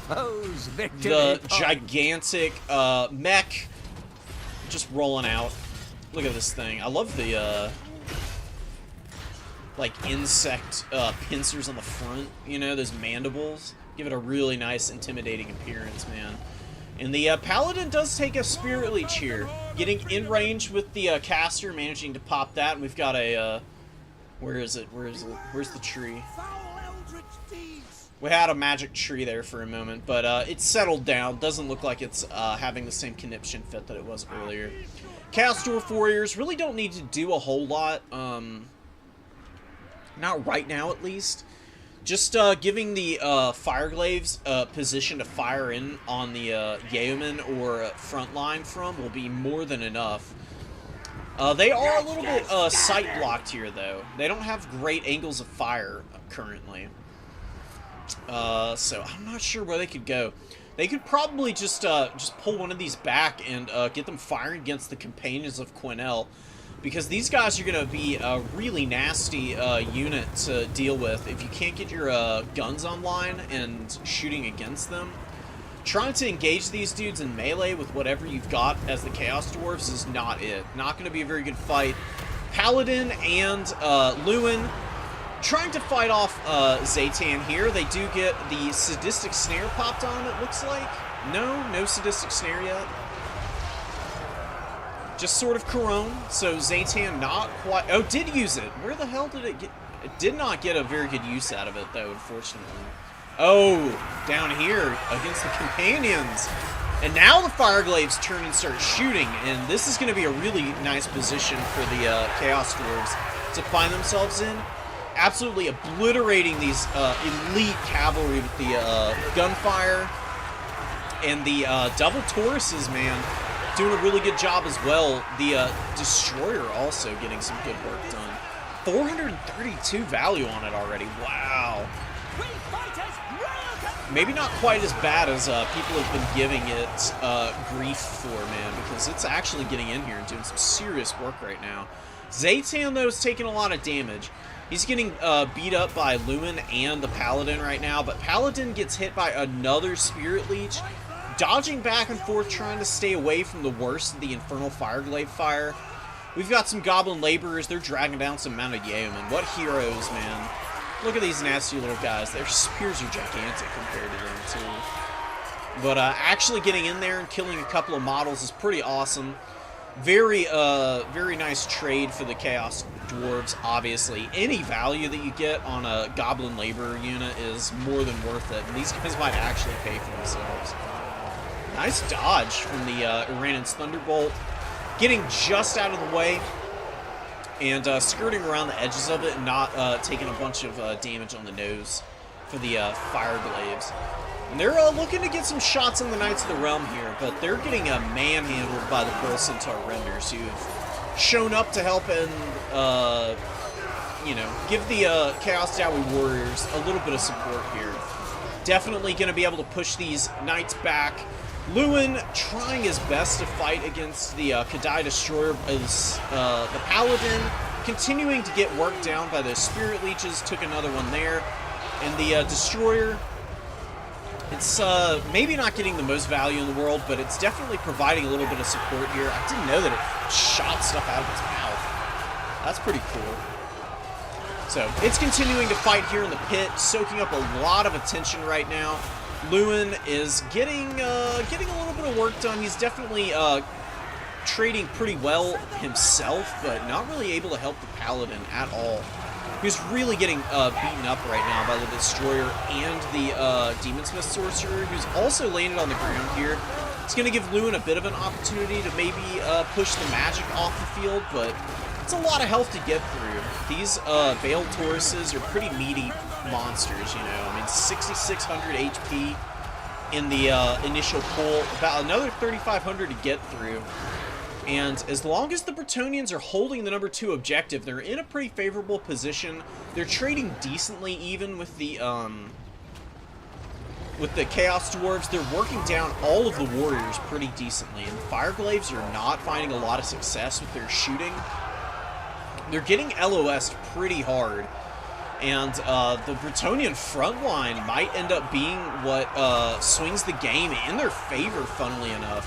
How often is that the case, that the peasants end up being the carry? But they've done pretty good work here. Knights Errant, they really haven't done much of anything. Knights of the Realm, they haven't done a lot. These guys, they haven't done much of anything either, man. It's been really rough for the Knights so far. They've been getting absolutely hammered by gunfire, bull centaurs, all the nasty stuff in the world. Lewin's up in the sky again. He needs to pull back just a little bit more if he wants to heal. I think that's kind of the idea that Rank Killer is going for. But Rank Killer definitely needs to make something happen sooner rather than later. Rolling in on the Bull Centaur Renders was a good play, but a really great net on these Royal Pegasus Knights. Are the Fireborn, or are the Infernal Guard going to be able to get shots off, though? Because they are tied up in combat right now. Huge plays by the Men-at-Arms here. Getting into combat, sacrificing themselves to keep the Pegasus Knights very healthy. Huge punish that could have potentially secured that game, or secured the game here for the Chaos Dowie, but giving Bretonnia a little bit of an opportunity to maybe stay in this one a little bit longer. We do have the Kadai Destroyer on the field still. Getting a few heals, I know, from the Reforge ability, which is pretty juicy, honestly. It's about a 10% heal each time it's cast. I think it's, what, 8% each go-around? Which is pretty nice. It's a good opportunity to keep your big beastie nice and healthy and keep it distracting all the Bretonnians. But, you know, the targets for it aren't ideal anymore. It's mostly fighting infantry, and as much weapon strength as it does have, the issue that the Kadai Destroyer often runs into is its ponderous attack animations and lack of collision damage mean that even though it's not doing poorly, it's just not doing enough damage quickly enough, if that makes any sense. It's a very odd position for this monster to find itself in right now. That's why a lot of people are asking for buffs to it, because, you know, I mean, it's this huge, gigantic monstrosity, and it just kind of hits like a wet noodle at times. Showing that off a little bit right now, Lewin is getting manhandled by the Bull Centaurs and the double character Goon Squad. Completely surrounded, broken, gonna shatter here probably, and that'll be the end of the Bretonnians, I think. Losing their lord here, you never want to, but especially losing Lewin in the situation that the Bretonnians are finding themselves. They haven't quite managed to finish off the infantry. They didn't really kill the Infernal Guard Fireglaves, who finally got their value back there at the end, getting some great gunfire in to finish off some knights and shooting at Lewin as well, I imagine. Great play from Christopher's here with those guys. You have the foe's victory. Bit of a tricky map to do as well as you would like with them, but nevertheless persevering through that. Damsel of Heavens with the Uranus Thunderbolt really hasn't done a tremendous amount of damage. About 700 value, could definitely have used the healing magic in this matchup, but I do understand tilting towards bringing the Uranus Thunderbolt. Although I feel like if you're going to do that, you might as well bring the Fey or not the Fey Enchantress, but the Lord option for Bretonnia. I can't remember what they're called. They're not damsels. They're the whatever they're called. I'll look it up in a minute, guys. Bear with me. I'm not on top of my game right now. Can't quite remember the name of the generic caster lords for Bretonnia. Getting a few shots in here on the Grail Knights. They're trying to do something with the time remaining in this game, but they're going to have a hard uphill battle to go deal with all of the units that are left out here for the Force of the Chaos Dwarves. You know, the Bretonnians did have a bit of a ticket lead that's quickly dwindling with the triple cap coming in here. And Knights Errant and some Knights of the Realm also trying to do some good work here. They probably could have been controlling the flank engagements a little bit more in the early game, or in the mid game. But they really did need to do something about those Infernal Guard. Not having any answer to them outside of the magic and the knights is pretty tricky. Maybe a couple field trebuchets would have been nice to mix in here, because that would have put a little bit more impetus on the Chaos Dowie to have to move up and respond. They do drag down the caster here, which is going to be pretty nice for Bretonnia. Maybe, I don't know. They've got too many knights trapped up in these Infernal Guard, and the Fireglaves just continuing to grind out ridiculous amounts of value. I mean, they are, after all, hybrid combat infantry. They have a really small bonus versus large. I actually thought it was a lot more than 5, but evidently not. Still, 5 is better than nothing, and they are AP halberds, so still doing pretty good work. And, man, oh man, Grail Knight's getting intercepted by the Bull Centaurs, and Zaytan falling in right behind that. Definitely going to help chip these guys down and break the leadership. And the Kadai Destroyer still going strong out here with 1,600 value. Doing nicely for itself, proving that it's not a complete potato of a unit. Does it have full charge on a... Oh, no, that's just the... that's Blazing... or Burning Bright. Blazing Body is up to 50% intensity. So everything that does get into combat against it is going to be doing a little bit of damage to itself in return. Very niche application for that. It just takes too long to charge up. Maybe that could be something that can even out the Kadai Destroyer. Just making this charge up like the Rage ability for like the Norskins or something. Because I think Rage takes 90 seconds to charge. I think that'd be pretty reasonable for the Kadai Destroyer to have. You know, it's not like the Blazing Body is some unreasonably broken ability or anything. The Hobgoblin Sneaky gets, they threw the javelins in and they got beat up by the Knights. And Bretonnia is going to call this game here. I think realizing that just a little bit too little time to be able to get back in this game.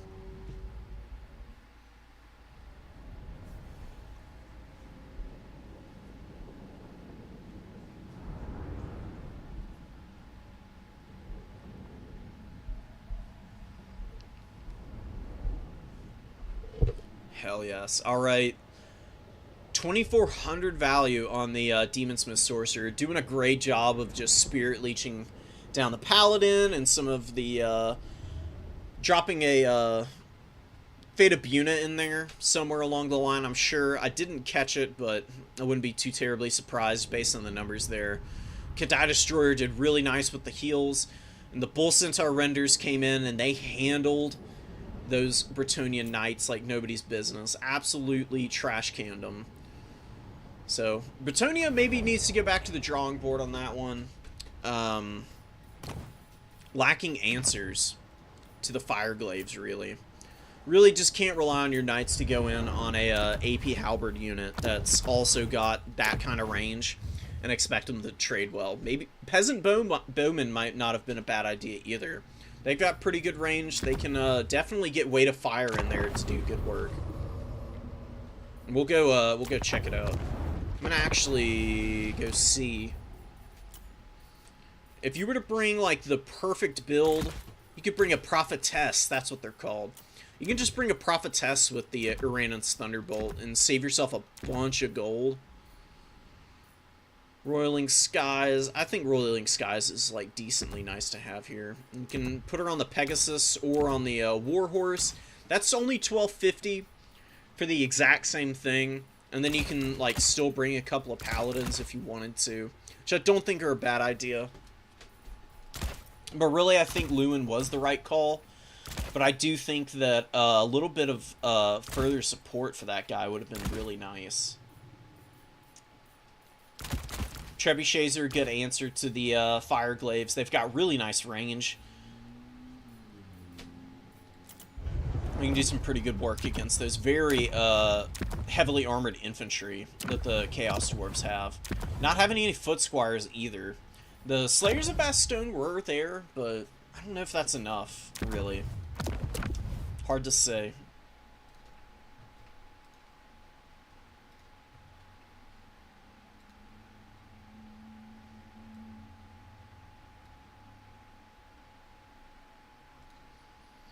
Okay. We got a Bretonnian versus a Grand Cathay match that I'd like to do.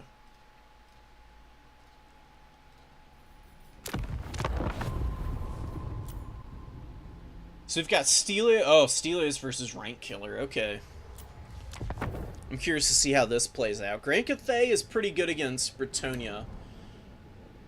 They also have pretty good shooting and generally, the Great Cannons that Grand Cathay can bring out can do some pretty disgusting work against the Bretonnian Knights. We'll have to see here. It doesn't have any cannons in the opening. Got the ROR Zhangu War Drum with the Dune Dragons and just a regular Celestial Dragon Guard here. So very elite infantry corps.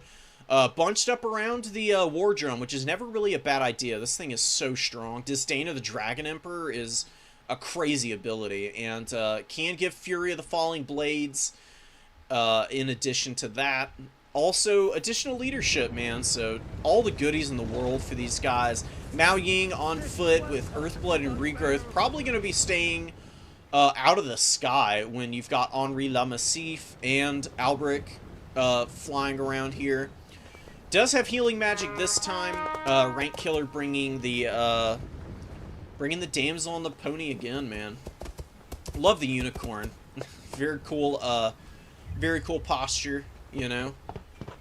Very dignified stance. And Mao Ying's moving right up to the middle, not really afraid to get out of position relative to her formation here. Probably should play a little bit closer to the Zhangu War Drum and the Celestial Dragons. Those are going to be a huge X factor for this battle, because Henri and Albrecht, very good at controlling space around the battlefield, but in terms of trying to fight a blob like this, going to be a little bit more difficult. Albrecht does have the Trident of Manon, or Wrath of Manon Trident thing, which does pretty nasty armor-piercing damage. If he can get a good cast of that down the line on the Dragon Guards, that's going to give Bretonnia a really nice edge here. Knights Errant taking the number 3. Nobody's going after the number 1. I would just take a peasant and move out here, or a spearman at arms. There's absolutely no reason not to. It's 300 gold, and you can maybe get, like, a big response piece out of the Cathay side here to try and resecure that objective, and then you can use the questing knights and stuff like that to respond. So big engagement going down in the Zhangu War Drum, pushing itself out of position here. Big mistake from Stelios. Definitely need to tuck this back into the formation here. Does a pretty good job of maneuvering it, though. Recognizes the danger here immediately, gives it the attacking order, and this is... What is this? Some kind of magic going down. Oh, Talons of the Night being cast here by Mao Ying. I didn't see it on the tooltip here. Absolutely obliterating the Foot Squires, but a big Trident coming in. Dodged mostly by the Dragon Guard, but does hit the Doom Dragons. Doesn't do that much damage to him, though. Actually persevering through that pretty nicely. And definitely, of the early ability casts here, Mao Ying with a absolutely fat Talons of the Night, man. Absolutely wrecking the Foot Squires, doing nasty damage to the Spearmen here. Earthblood mitigated a little bit of the damage, but not in time, in my opinion. The Celestial Dragon Guarder here, they temporarily had 72 melee attack from the Mao Ying's ability.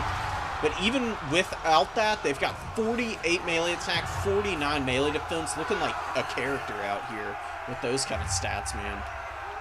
Good jump on these Jade Warriors, using the Questing Knights to surround them and just beat them down, man. You know, these guys have pretty good armor, but Questing Knights with the AP greatswords that they're carrying around and good melee attack, definitely able to chew through those guys very effectively. And you could probably just take them and start bonking the rest of the Cathay forces on the head, man. Some great Longbow Riders and Jade Lancers are out here responding to some Knights Errant. The Questing Knights kind of blundering into their path, unfortunately.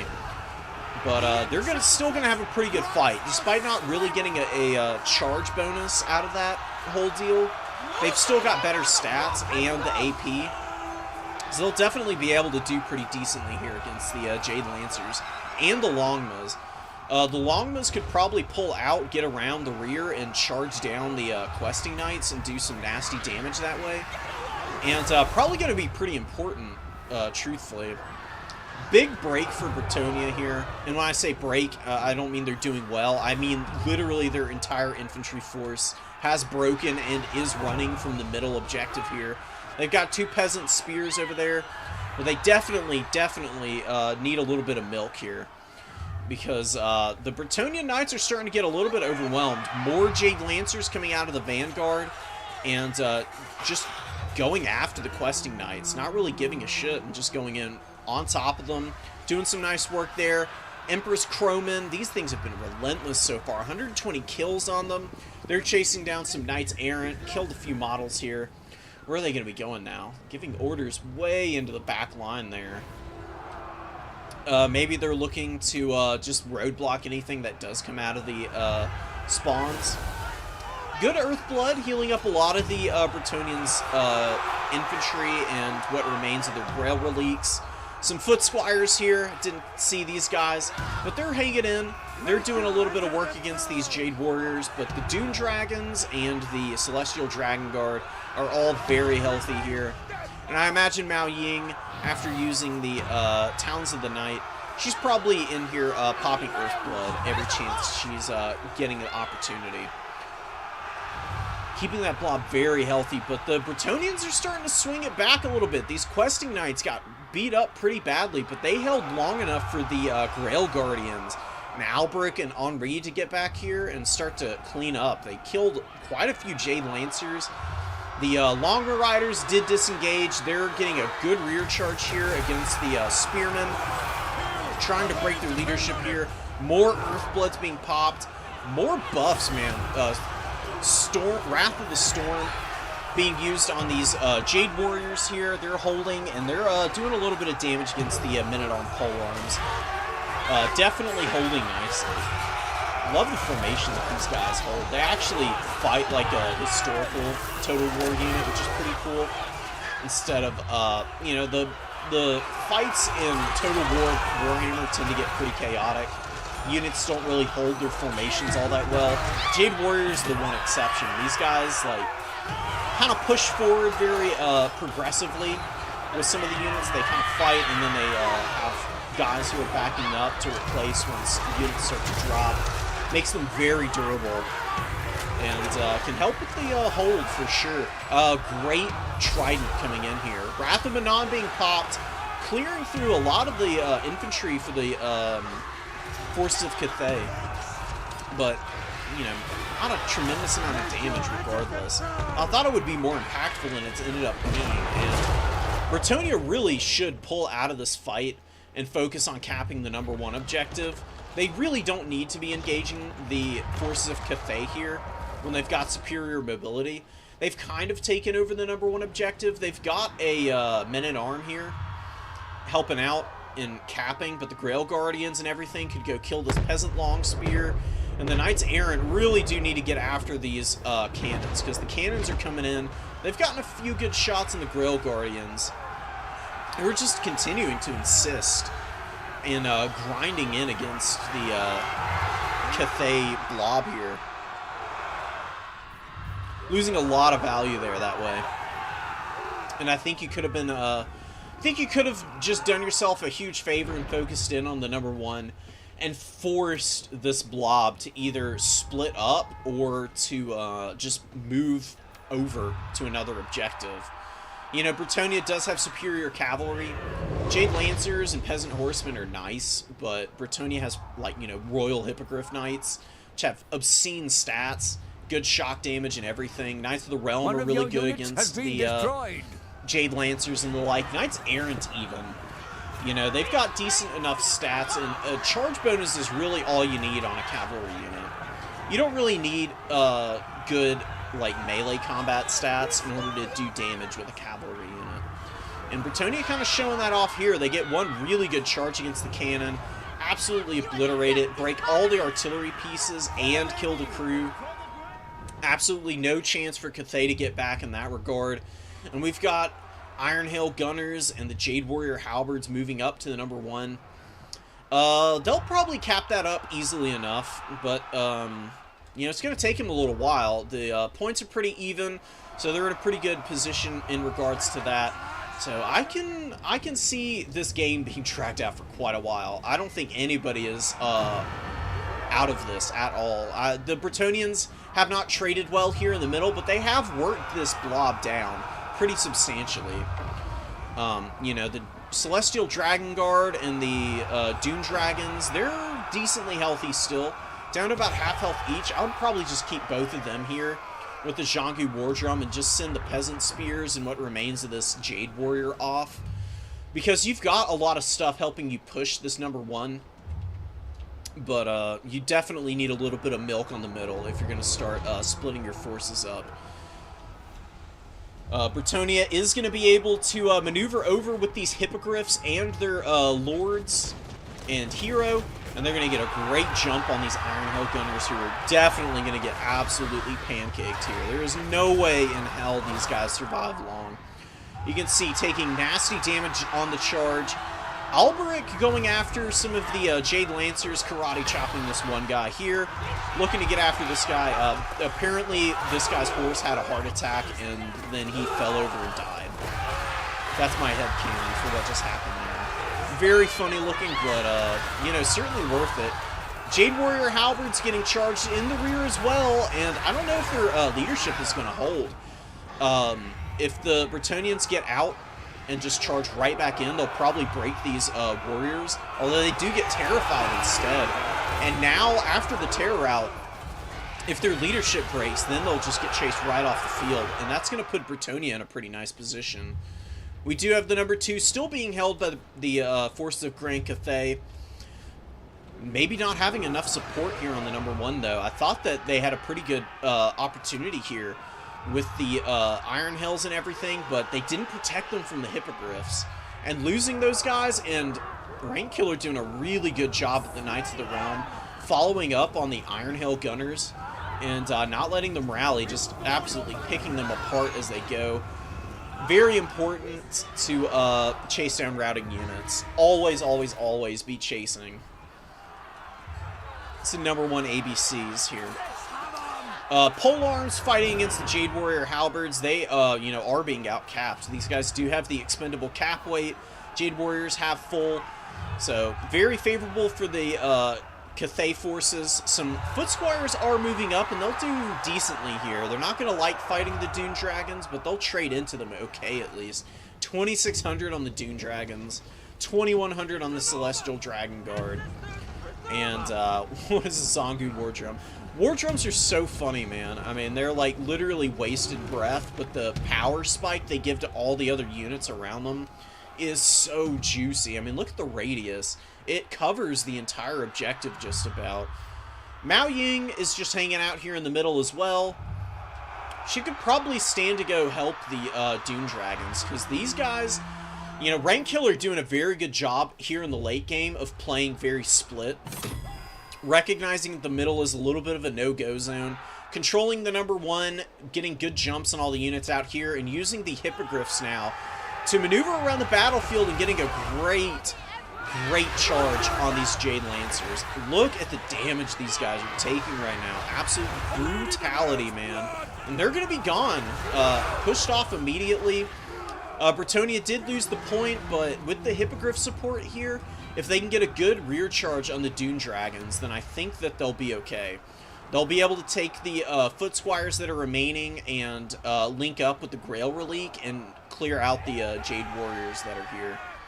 But we'll have to see. Rank Killer's going to have to continue to play very very cagey here in order to make this game happen. And Questing Knights actually coming in and getting a nice amount of damage on these Celestial Dragon Guard.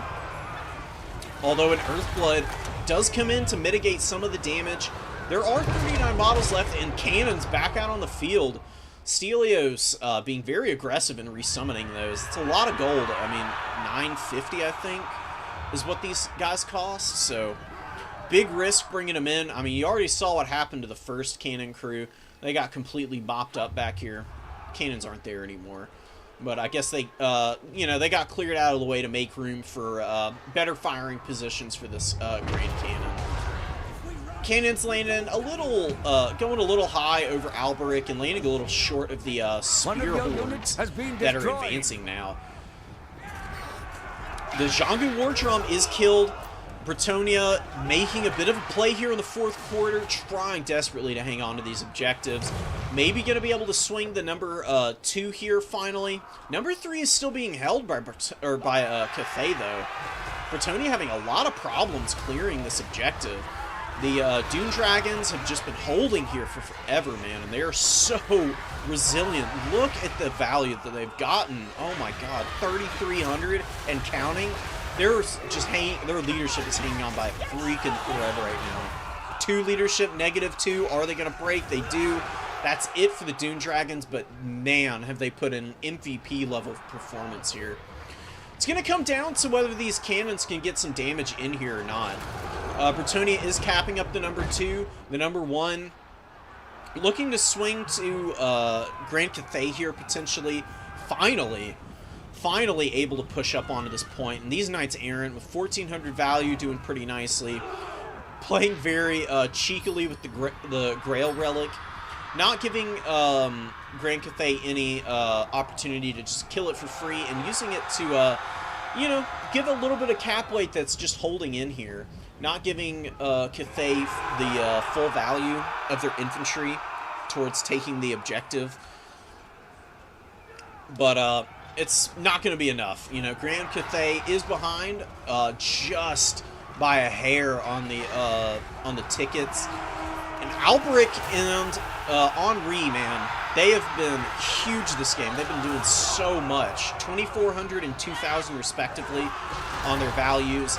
Picking apart Mao Ying now, who's looking like she's in the wrong neighborhood. She needs to peel out of here, find some kind of way to link up with some more resilient forces than what they've got available to them now.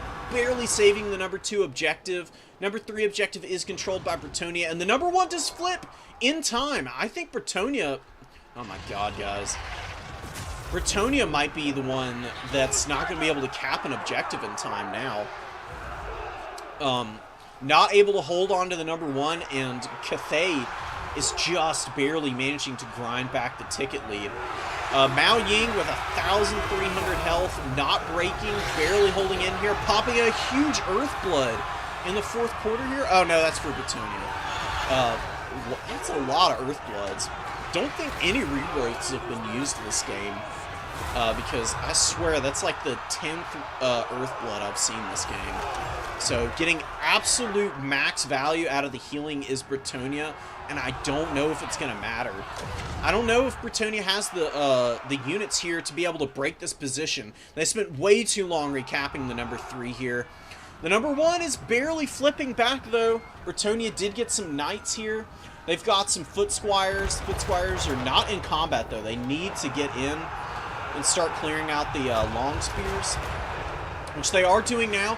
Oh my god, a Knights Errant lancing into the rear of the formation. Grand Cathay with 42 or 1428 now. 1430 and counting. Bretonia right behind him. Whoever gets an objective first is probably going to win this game. So if Bretonia is able to grab the number 1, oh my god, Bretonia got it. The Royal Hippogriff Knights are killing the Emperor's Crowmen up in the sky here. Absolutely destroying them, and these Hippogriffs have been MVPs as well. The Flying Corps for the Force of Bretonia have been doing work all game. Longmas out here on the battlefield getting swarmed by cavalry. Bretonia's finest landing in here. They're going to start doing some nasty work against all of these blobbed up Cathane forces. And they are not long for this world. Cathay with a mass rout on the #1 objective. And, oh my god. Britonia just barely wins. There is only what a game. Holy crap. Down to the absolute wire, guys. What have we got here for value? 3,300 on the Dune Dragons. 2,800 on the Celestial Dragon Guard, man. Neck and neck, competing against one another for the ultimate honors. 1,200 value on a Peasant Long Spear. I don't know when the last time I saw that was. 2,900, 2,200 here. You gotta love seeing healing magic getting used to its fullest effect, man. And Grail Guardians didn't do badly despite the semi-bad fights that they found themselves in on the middle objective there in the mid-game. Still getting their value back. As long as you're doing that, then, you know, I don't know how much you can possibly complain about. Yeah, alright. Let's find another match to get into.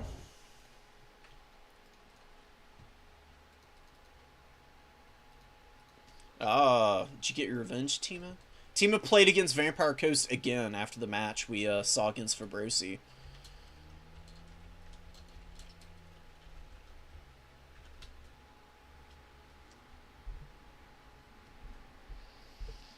So Tima lost his match against Fabrosi, and I sent him a replay from earlier in the day. And he did win his match. Hell yeah. Nice.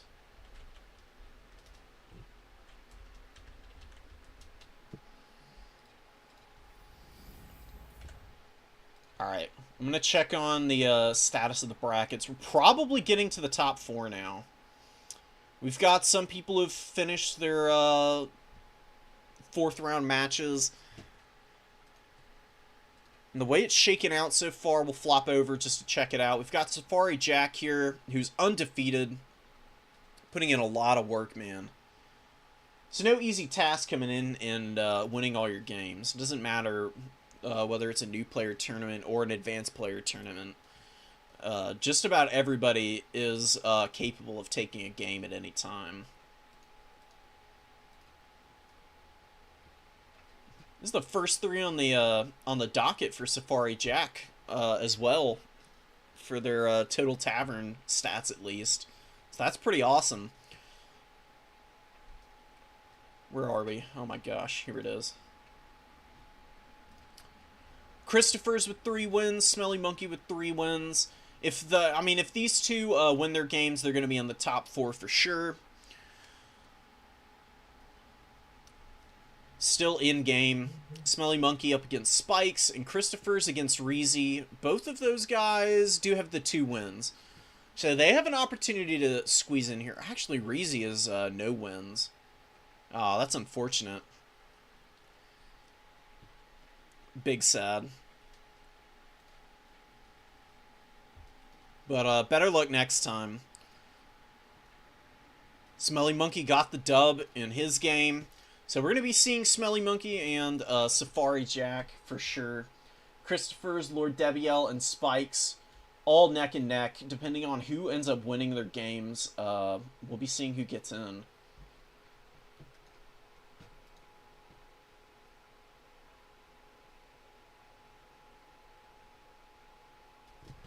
Alright, guys.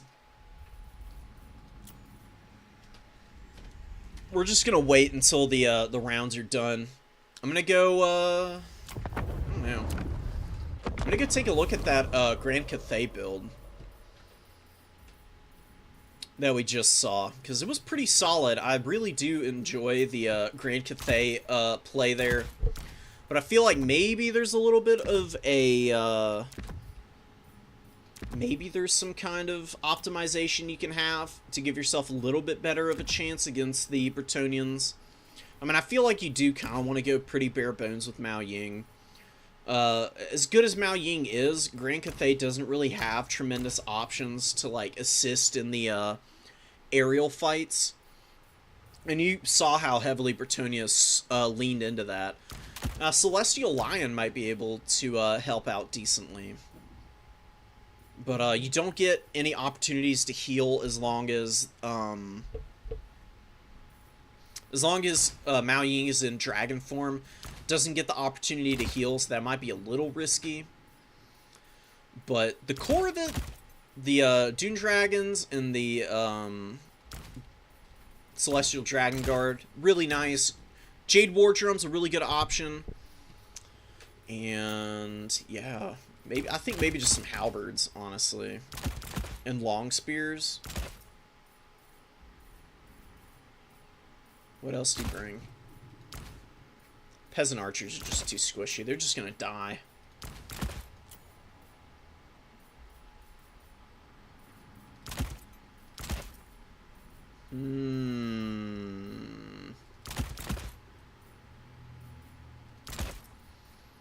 Something like this. Because this is a lot of halberds for Bretonia to deal with. You'll be very safe on that middle objective for quite a while.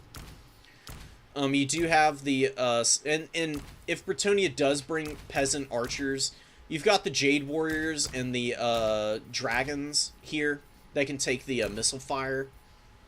And you've also got Earthblood to just pop and heal. And those peasant bows really aren't going to be able to do enough damage to get through all that armor. So you should be safe from that. Trebuchets would be a little dangerous, but trebuchets do take quite a while to rack up value. That is something worth being worried about. And then I do like the, really like the Jade Lancers. You got to be careful with the Jade Lancers, though. They're pretty squishy. I would go so far as to say Righteous Lances are an auto-include because they have the armor-piercing weapon strength here, as opposed to the regular old Longbow Riders who don't have AP damage. Really necessary, in my opinion. Onyx Crowmen are a good choice. I liked them. I do like the Grand Cannon, but you gotta keep the cannon protected. That Knights Errant sniping the cannon was a huge momentum shift for the Bretonians. Because if that cannon had gotten enough support and been able to keep teeing off against the Bretonian cavalry, it would have been a very different game into the later stages of the match. What else do you bring? I think an Iron Hail is good. I don't think you should commit to more than one because Bretonia had so many swarming elements out on the field. Probably just a little bit too hazardous for it to get work done. A couple peasant horsemen, maybe. And a great moonbird would be really fun. But, I don't know. These birds really don't ever seem to do all that well. So maybe you could go with a... I do like the idea of a Celestial Lion and just some more Jade Warriors, I think. And you go really small on the numbers, but you just play 2 objectives. And you rely on your really hard-hitting units to peel for whatever formation ends up being in danger. But it's hard to say because Bretonia has so many good mobility elements to go after the Grand Cathay shooting that it's really hard to get any kind of a gun line set up. And then if you're really immobile on one objective, I mean, what are you going to do if Bretonia just goes somewhere else? You're just mostly going to be upset because you can't do anything about it.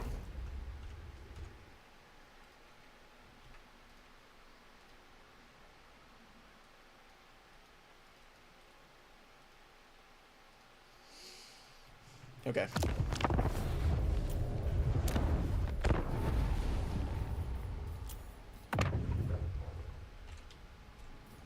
Wait, what's the password? Oh, okay.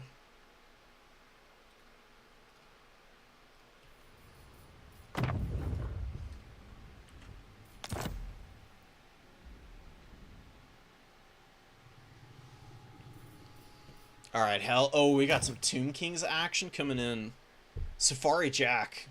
Knowing exactly what I've been needing. I love the Tomb Kings. They're very fun. Super cool faction.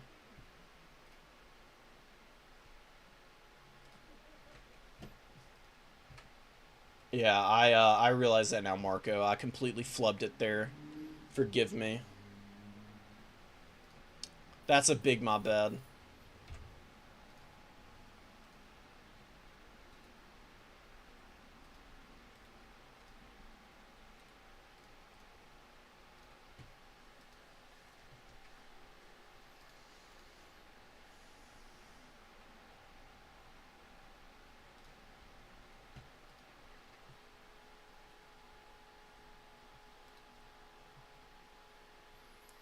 Christopher's and Reezy still playing their game.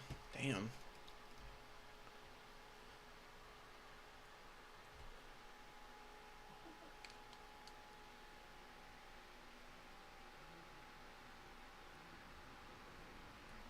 So Safari, Smelly Monkey, for Brosi tentatively. Nah, for Brosi's in for sure. It's gonna be up to this match between Christopher and Reezy to determine the last person. Christopher's wins, they're in. Otherwise, it'll be Debiel, I think. We'll probably get a coin toss between the two of them, and if Christopher's doesn't win their match.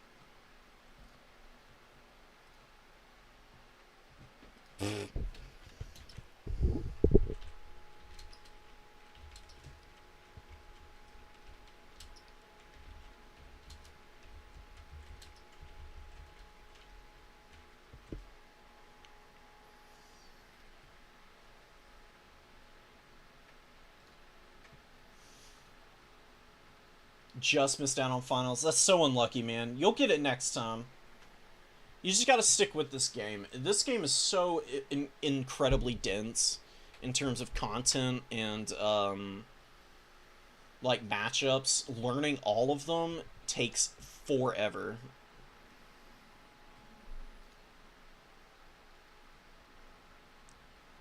I mean, I play a lot of Corn, and there's still matchups that I'm not fully familiar with.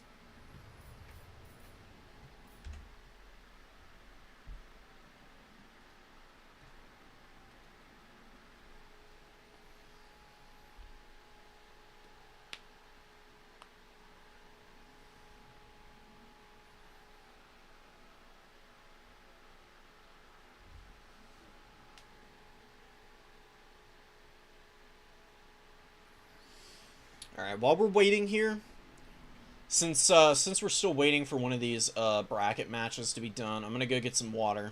I'll be back. Take a minute to breathe, get my head right. Christopher's did win, so Final Four is very settled now. We'll be seeing who Safari Jack is playing in just a minute. BRB.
I return.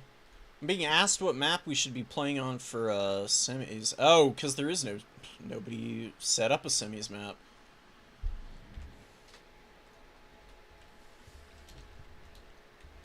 I'm gonna go consult the Oracle.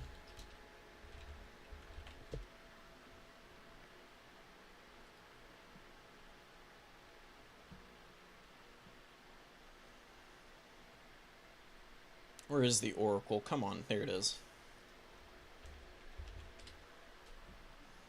Crater of Decay. Okay. Is that even gonna be a competitive map? I don't remember this one.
So nobody specified what the semifinals map would be, so we're trying to figure that out now. I'm just letting everybody know. Like, agree between yourselves or play on Crater of Decay, which is what the Oracle told me to play on.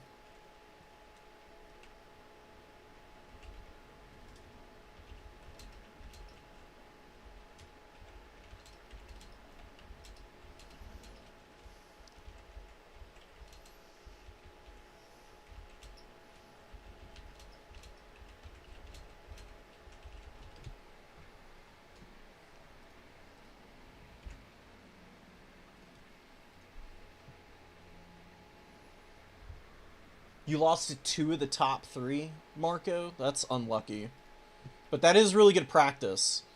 I mean, I've played a lot of the people who are in these tournaments, and they're all really good. That's one of the nice things about the Total War community is everybody's, like, pretty well established in terms of skill and ability, and always getting better. You know, there's so many guys and people out there making content for this game that everybody, you know, has like some familiarity with factions that they either don't play against often or don't play often. So you can get a lot of really good games against people all across the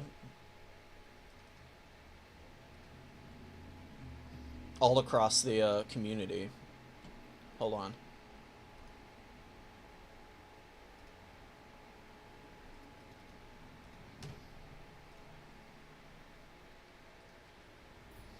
Alright, I think they might just end up playing on Crater of Decay.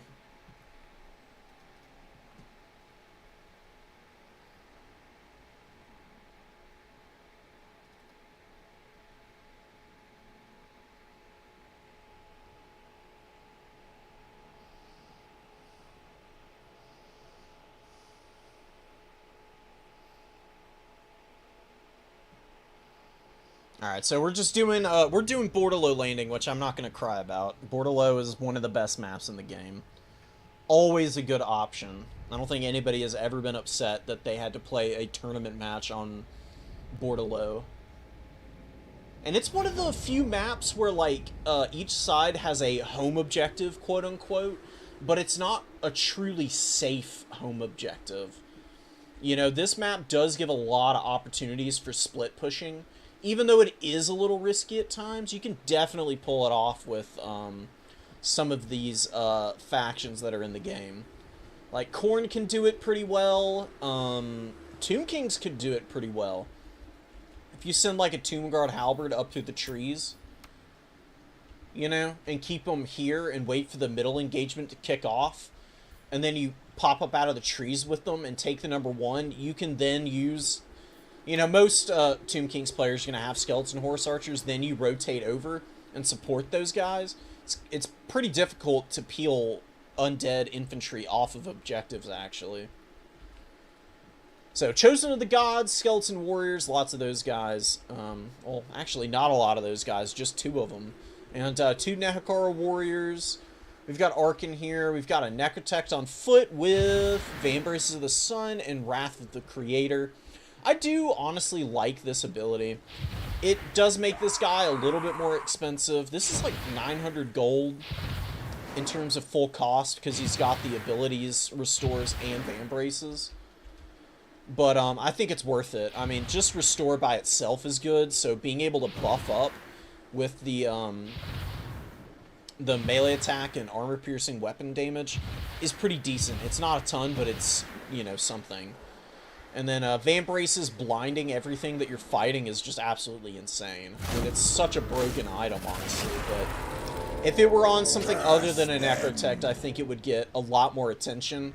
But since Necrotects are not the best melee combat fighters, it's not really all that terrible to go up against. 2 Screaming Skull Catapults, lots of deckhand mobs, Scurvy Dog securing the objective, bomber mobs, very interesting, and handguns, 2 of those, 2 gunnery mob, 2 deck gunners, and yeah, the 2 bomber mobs. So very wide army from Fabrosi. Not super surprising. Undead, especially the Vampire Coast, do tend to want to open with a very wide formation and as many infantry as possible just because how slow they all are, man. 23 movement speed is so lethargic. It takes forever to get up there. So, we've got Skeleton Horsemen. Safari Jack, obviously a split push enjoyer because bringing out some Skeleton Horsemen up into the trees with the Skeleton Horse Archers. Looks like they're going to be getting a little bit of damage in on the Scurvy Dogs. Fabrosi is keyed in on that and does pull them back as the cap is accomplished there, which is really nice. Sorry about that. Camera movements are kind of janky in this game at times. Chosen of the Gods and Arkin with some Skeleton Warriors. They do secure the number 3. Number 2 did get secured for the Tomb Kings by the Horse Archers, so bit of a lead developing for the Tomb Kings in the early going here. I think for Brosi, don't play scared here. Just get right up on the point. There's nothing here. You might as well. I know that the catapults kind of have the objective covered, but pushing up a deckhand mob to the objective just to force some kind of response from the Tomb Kings wouldn't be a bad idea. Deck Gunners getting some shots off on the Horse Archers.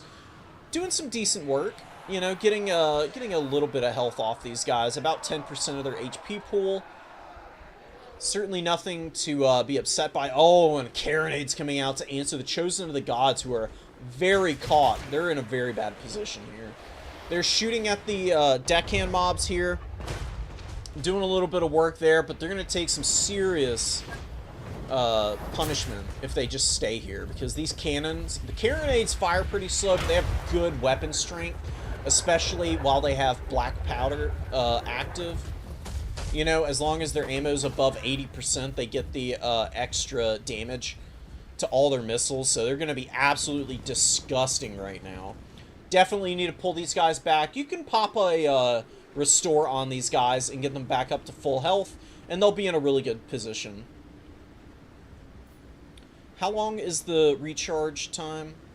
22 seconds. That's forever. So yeah, you got plenty of time to get out of the range of the Carronade. And they do squeak away just in time. I wonder where the undead are going to end up refocusing efforts. You've got lots of Nehekara horsemen and skeleton horsemen here. A Spirit Leech going down on old Noctilus here, getting a little bit of damage in. We've got the first shots from the Screaming Skull catapults opening up on the deckhand mobs. You know, not the most cost-effective target to fire against, but Screaming Skull catapults obviously have the debuff effect. And I believe they also, once they actually strike the target, the units here will get the damage by artillery modifier as well. So you can actually work down deckhand mobs pretty effectively with these guys for that very reason. You can start crumbling undead pretty quickly with the Screaming Skull catapults. Wow, man. Carrion going all the way around the battlefield. What is this? Safari Jack is a backline fiend here, going all the way around the battlefield with some carrion to get on top of these cannons, but I don't think he knows that the Morghuls are here. These guys do have stalk, and I don't think he's seen it in time. So Fabrosi definitely needs to get those Morghuls to collapse in and finish those carrion off before the carronade goes down. Because that carronade's going to be keeping the Chosen of the Gods honest, and wow, Scurvy Dogs being sent in against the Screaming Skull catapult. Getting some decent damage on it, but these Morghuls, I don't know what's going on with Fabrosi leaving those guys out in the cold like that, but they're getting shot to pieces. I don't think he realizes that they've been seen. Carrion back here, not doing enough damage to this carronade. The Screaming Skull catapult also looks like it might survive here. It's going to come down to whether or not these Scurvy Dogs can be finished off in time. There are not a lot of crew members left. If you lose enough of the crew, then your artillery pieces will not be very efficient or effective. But I think they've got enough guys on all the artillery pieces still. Yeah, they're all still crewed by their guys. Definitely going to be able to get back into the action here. Skeleton Horseman moving up on the #1. Really good call here. Should just keep them here for just a moment to cap this and then go after the mortars and everything. Decides that it's not worth it and just gets right into the action here. Gonna be screaming around the flanks here, getting on top of deck gunners potentially. Where's Safari Jack going? Not really getting a full jump on the deck gunners, but doing a good job of occupying the attention of the gun line. And using some carrion to get on the rear formation here, so actually able to get a pretty good engage here, honestly. Carrion are going to chew apart the deck gunners in no time at all. Nakar Horsemen, they're going to get on top of these gunnery mob, do some good work. And the mortar team compromised by the Skeleton Horsemen as well. So lots of good engages. More deck gunners getting attacked by Nakar Horsemen. They almost finished off the carronade crew. The carronade crew looks like it's actually going to crumble off the battlefield. And that's going to give, oh my god, great plays. Good plays from both players to get in the backfield and get after the artillery pieces. Scurvy Dogs here screaming around the flank. They get on top of this Screaming Skull catapult. There's Morghuls threatening to get on top of these guys here. Some handguns getting shot to death by the Skeleton Horse Archers and the Screaming Skull catapult here. Nakar Warriors grinding into them as well. And deck gunners, man, they're really low. They need a heal or something, or they're going to crumble out, and that's going to be pretty punishing.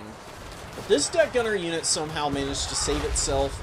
They're turning their gunfire on the Nakar Horsemen that are in the backfield here, shooting them down, doing some nice work, but the mortar and the carronade are gone. One of these deck gunners probably going to die. This one's probably going to dissipate out, like I said. And Morghuls doing a really good job of being sneaky with all these units. Depth guard with pole arms getting on top of the Chosen of the Gods. Safari Jack doing a good job in the back lines, but not doing a very good job in his own. So maybe a little bit of a too much of an overextend on the micro front, and maybe going to get punished pretty hard here. 7 Chosen of the God models left. Need to get them back. Definitely need to get them out and get them shooting at the pole arms. The pole arms are very out of position and can't be punished here. Arkin's doing a good job of rolling around. He's got about 1,000 value, just dropping Spirit Leeches on Count Noctilus, it looks like. Count Noctilus doing some work, definitely dropping some Melkoths, I imagine. That's a very cost-efficient spell. Probably using it on Carrion and Horsemen and whatnot. Wraithstorm, full charges on Wraithstorm. Definitely can pop it on, yeah, there we go. Wraithstorm being popped on Arkin, gonna do some good damage. Does really good work against single entities when it hits. Oh, but actually dodging it for the most part. Most of the shots missed, but still got about 400 or 500 damage on Arkin there. which is definitely worth it. Arkan doesn't have healing while Noctilus does. You know, he can pop Invo on himself if he really needs to. Not a critical need right now, but Tomb Kings are definitely getting themselves in a really nice position here. Safari Jack finally getting enough attention on the Scurvy Dogs back here to save one of the Screaming Skull catapults. And, you know, keeping the Chosen of the Gods online, too. Finally getting some work in with those guys. They're getting some good shots onto the Depth Guard here. Depth Guard and the Mournguls just went a little too deep. I really do like the aggressive play, but I think that's way too far in. Definitely, the Mournguls could have done more work staying in your own backfield and defending against the pressure from the Tomb Kings, because Ushabti, Carrion, Nahakar Horsemen, so many different units being used to dive back here and just pressure down the Vampire Coast shooting, which is incredibly important for them. Vampire Coast are heavily reliant on their firepower to get work done, while the Tomb Kings certainly do need their shooting, but they're not nearly as dependent on it to value trade. One of your units has been destroyed. You know, you do still have stuff like Eyes of the Desert and just regular Ushabti and the Kefir Guard. Kefir Guard are going to be unstoppable without any answers to them.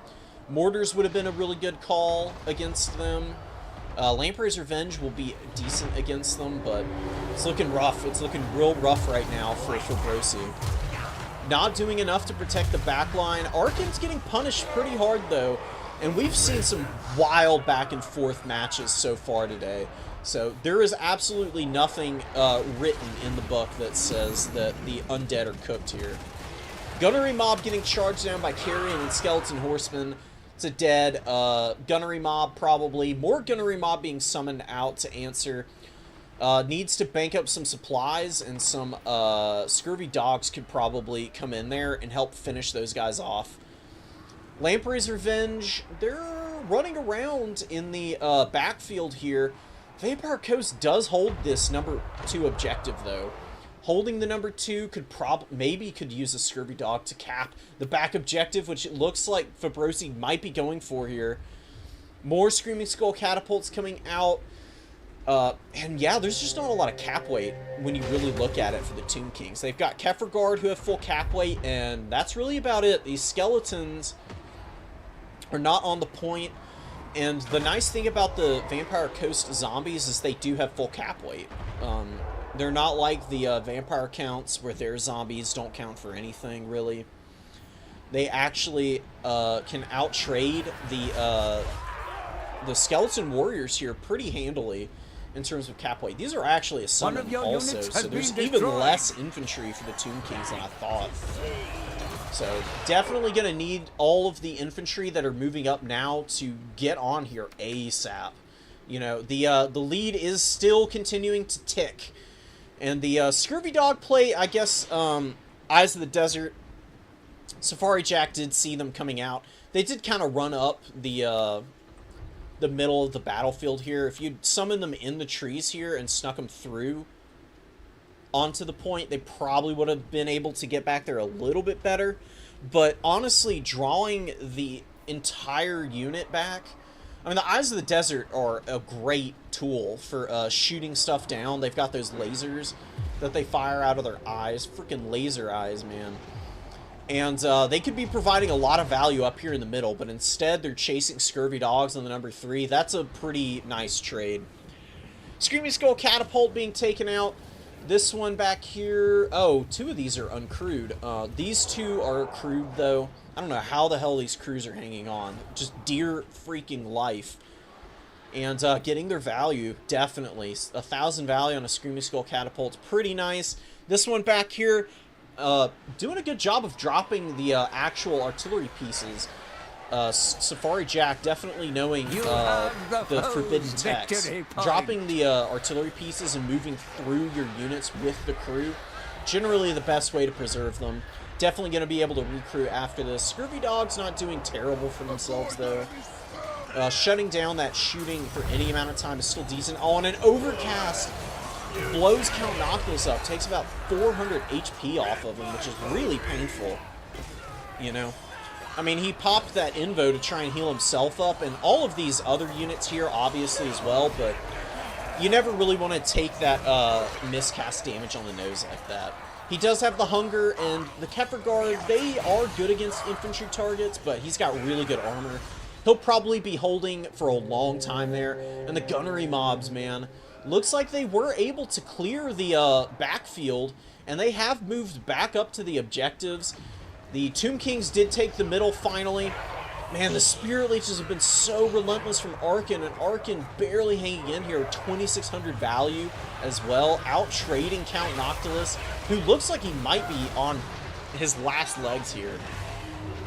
You know, I don't know if he's going to be able to hold. We've got some Mournghouls moving up, and the Kefir Guard are taking some nasty damage now. They're fighting Depth Guard, they're fighting Mournghouls. They're pretty locked in combat, too, and not looking like they're going to be able to be saved by anything, per se. Mournghouls, more Mournghouls, man. More. It's too many M's, man. It's completely tripping me up. But they're fighting the Eyes of the Desert here. They're not doing poorly, but the Eyes of the Desert do have those halberds to trade a little bit more efficiently. Oh, wow, and they're debuffed to pieces. The blinded effect. Oh, the Necrotect is here. That's so well played. What a good job of layering the Necrotect on top of the Eyes of the Desert for that One of your debuff, units man. has been destroyed. Great stuff from the Tomb Kings, who have a massive value lead. 5,000 ahead right now, and I think that they are going to take this game. The Eyes of the Desert are dead, but what is this? Is this a Fate of Yuna in the 4th quarter?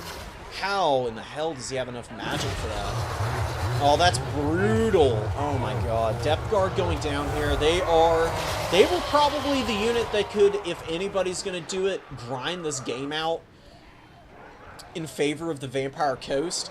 But getting hit by Fate of Yuna right now, when they're getting surrounded, their leadership is broken, and if they get rear charged, their leadership is not going to recover in time. Oh my goodness, that's brutal. Disgusting damage. They're also getting, well, the Mournghouls are debuffed right now, but another Necrotect has made its way out onto the battlefield at some point.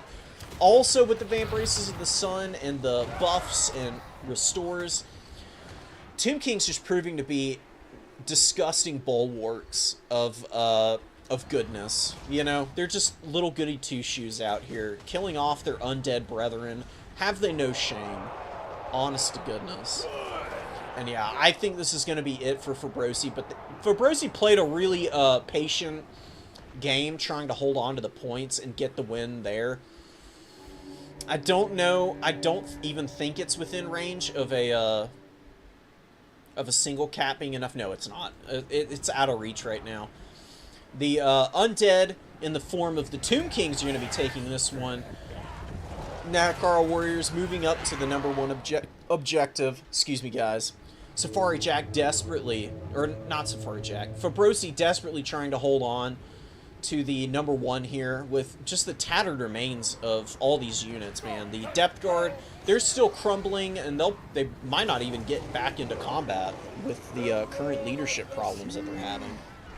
How are they regenning? Oh, they've got a couple of stragglers that are allowing the Hunger to be procced, but dissipating out now, and losing them is pretty painful. Noctilus is dead too. Scurvy Dogs and another healthy pole arm coming in. Going to be able to do a little bit of damage, but I do think that at the end of the day, the Tomb Kings are going to be able to take this pretty convincingly. Arkin, how much value does he have? 3,300 value on Arkin. What a champ, dude. Absolutely incredible use out of this guy. Tomb Blade of Arkin's been used 3 times. Liber Mortis, all the Liber Mortises used up, which is always a good sign for the Tomb Kings. God, it's so close. Victory it would have been like what, 90 to 1,500 at the end if he had held on to the #1, but he still would have lost. But it's a fun hold there at the end regardless. And Fabrosi definitely shouldn't feel any kind of shame about losing that game. That was absolute chaos. And yeah, Tomb King's making just enough plays for the artillery and the shooting to make the difference there. I think those Mournkels definitely were needed in the back lines. They would have been a huge boon for clearing out the Carrion. They did save the Carronade at one point, but then they moved off and left it vulnerable. Lamprey's Revenge, they really didn't get a lot of value. But the Depth Guard with Polearms did well. Scurvy Dogs, they did alright. I just think that's a little bit of a getting used to someone's playing style. Safari Jack having all the time in the world to grind that game out, man. 1,700 on the Chosen of the Gods as well. It's pretty nice. Big dubs. 22 on these Ushapti Great Bows. 1,600 on Eyes of the Desert. Man, oh man. Oh, and there was a Bone Giant in the back pocket. So, Safari Jack just prepared for everything. That Bone Giant would have been really good against Necrofex Colossuses or Rotting Leviathans.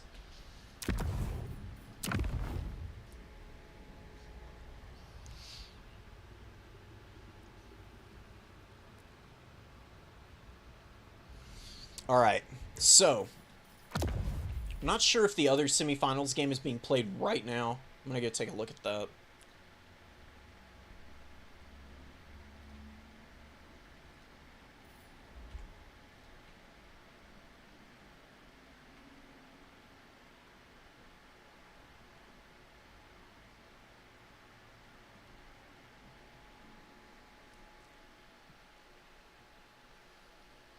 Okay.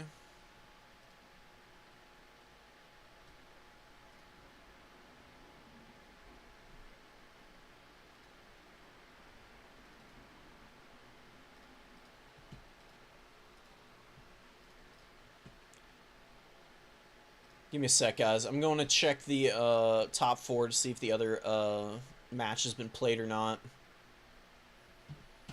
I don't think they're waiting on me. They might be, though.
Where's my guy? There he is.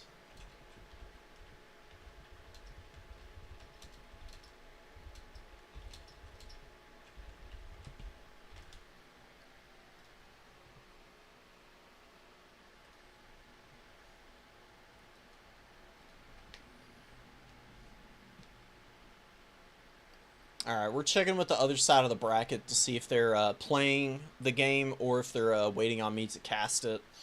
Regardless, once I'm done with the tournament, I'm probably going to sign off, and then I'll do a stream tomorrow where I'll do all of the replays that people have been sending me. That way I can go through and I can make sure that I got everything downloaded and everything is sorted and ready for y'all. And then we can just do some rapid-fire casts tomorrow.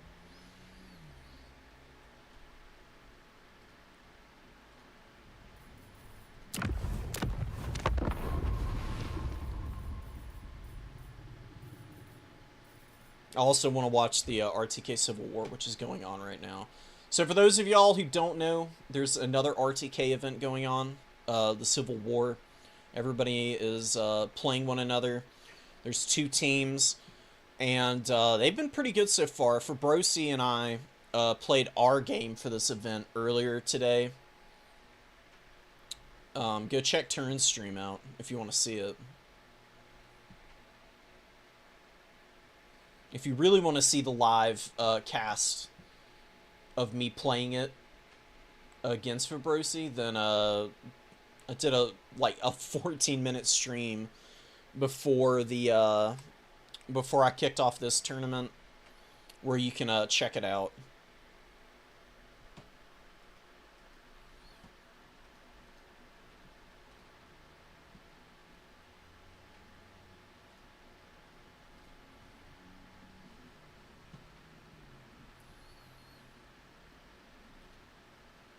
The biggest wins to me are the wins where my clients get results. That's great. Right?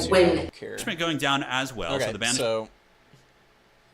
But for those of y'all who are here, until we get word on what's going on with the other side of the bracket for the tournament, I've messaged the players. I'm still waiting to hear back from them. I think they are actually just playing in their match. We're just gonna do a little watch party for the Civil War event. So let me flip y'all over. Oh, there we go. Mazdamundi also has healing, so he's very meta as well. Yeah. The Damascus and Chad are thriving today. This is just pure suffering. Sorry about mirrors. Bouncing is hard. I think there's plenty of matchups that you can play. Like, Lizardmen have a lot of even matchups. You know? I think there's a lot. Oh, they're doing the like, it's not like this game is so unbalanced that the only mirror. fair matchup is Lizardmen versus Lizardmen. I mean, they're sure, to an extent. I guess it depends on the player's range of abilities and whatnot. But, like, honestly, Nurgle versus Lizardmen would probably be fine. I can see Nurgle doing okay in that matchup nowadays. But anyways, ladies and gentlemen, here we go. And it is go time. Taking a look here at the forces of Japardors. He's got a front line of javelins, which, you know, no surprise there. They throw javelins and they tank. And there's going to be a battle line of skink skirmishers to keep things like pterodons honest, and also just, you know, give a little bit of utility on the battlefield. In the backfield, it is going to be some Croxagors with a bunch of feral Cold Ones, Cold One Riders, and Lord Changamundi is going to be on his toilet seat, not on his big steed. And there are going to be 2 Salamander Hunting Packs. So Salamander Hunting Packs are okay in this matchup. My only critique of them is they don't have good armor piercing. So if they're trying to shoot Croxagors or big dinosaurs, they do okay damage, but it's not like anything that's stellar. Arguably, maybe Razordons would be a little bit stronger, but it's hard to say. It really, really depends on the build that your opponent brings, right? Because Salamanders will give you better dual purpose against like infantry because they have this like kind of fire splash attack. So they're going to be more effective at kind of bringing down better troops. Now, looking at the forces of Old Nurgle, it is going to be Nurgle's PA with Japardors, yeah, both using Mazdamundi. Wow. That's kind of true. Mazdamundi here does have the net advantage talk and Apotheosis, and the other player is going to be using is the exact pretty same low, spell. Certainly very original honestly. stuff here. Feral Cold Ones on all sides, and we got a couple Spears, as well as Temple Guard in the middle. So yeah, the builds are a little bit different. One build is going to be more Salamander focused. Look, we got Razordons here on this side, so we do have the Razordons here, and they're going to be very good at killing Croxagors. That's basically what they're there to counter, as well as like big dinosaurs as well. So we will see what they're going to get done. All right, on the other side, Razordons versus Salamanders. Let us know who you guys think is going to be winning in chat as they clash on the objective. One side does have a much swarmier front line, a lot of skink cohorts here, whereas this army here is going to be rocking some Temple Guard. And it looks like the Temple Guard are going to be protecting Lord Mazdamundi. They're, of course, going to be sitting here using their Sacred Duty, so if there's a Lord nearby, they become ITP and Dukas Fear, which is kind of nice. Certainly not the worst thing in the world. The lines are going to be clashing. Darts are going to be blown out on both sides. One of these Mazdamundis is the Changeling, I would imagine. That's got to be my headcanon here for this game. Objective going to be opening up in about 20 seconds, and the battle is now on, ladies and gentlemen. As on the outside, we're going to have a blunder out of the gates, potentially. Nurgles. All right. So they are waiting on me for the other side of the bracket. So we're going to jump in there, and we're going to cast their game.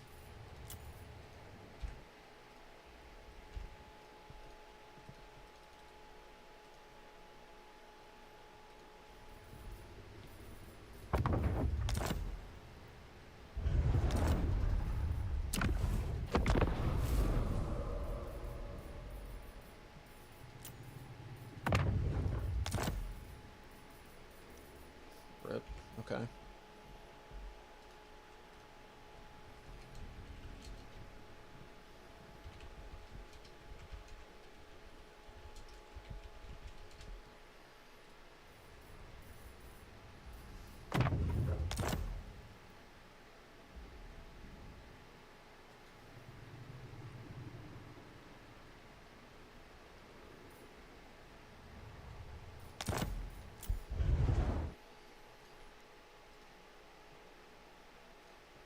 All right.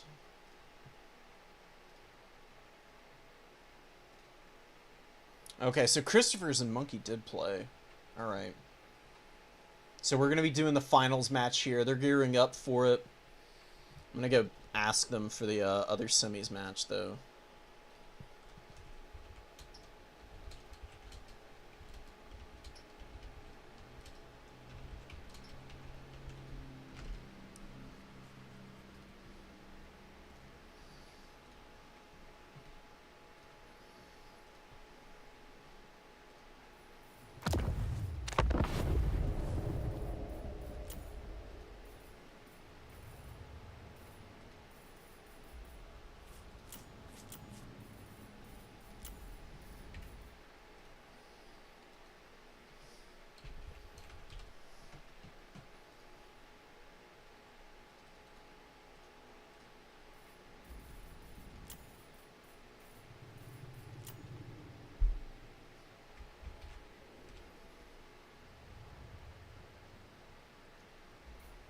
Whoops. Hold on.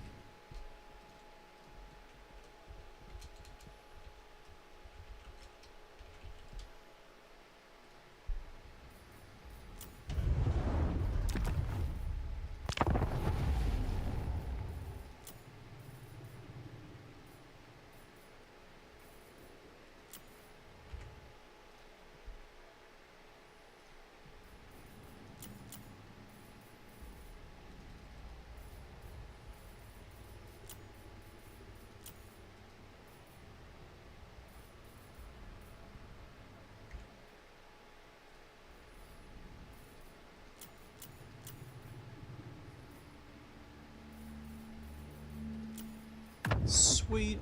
Okay.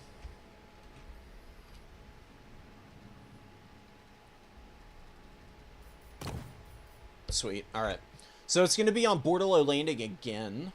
It's going to be Safari Jack on Tomb Kings, of course. Against, who is it? Christopher's, who's going to be on Chaos Dwarves. So Tomb Kings and Chaos Dowie is a pretty wild matchup. Two very ranged heavy factions. Although I would have to say, if one's going to be doing better in the frontline fight, it's probably going to be, the Chaos Dwarves. Just because they do have their regular Chaos Dowie who beat the crap out of skeletons. They've also got access to the Infernal Guard, who are also a pretty good unit. I mean, they're about, what, 950 and 1,000 apiece. The Great Weapons are really good at fighting even Ushabti. They don't want to fight them alone, but they can still go fisticuffs with them and not trade abysmally.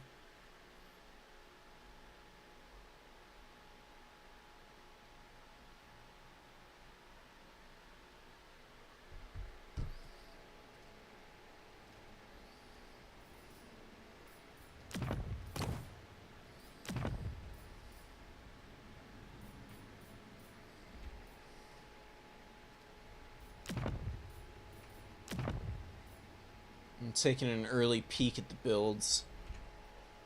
I'm very curious to see what, Safari Jack brought a very balanced build last time. I'm curious to see if he skews it a little bit this time around.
Alright. So these builds are looking pretty juicy right now. They're very out of this world, in my opinion at least. I'm gonna have to see how they end up performing, because I have some questions and concerns potentially.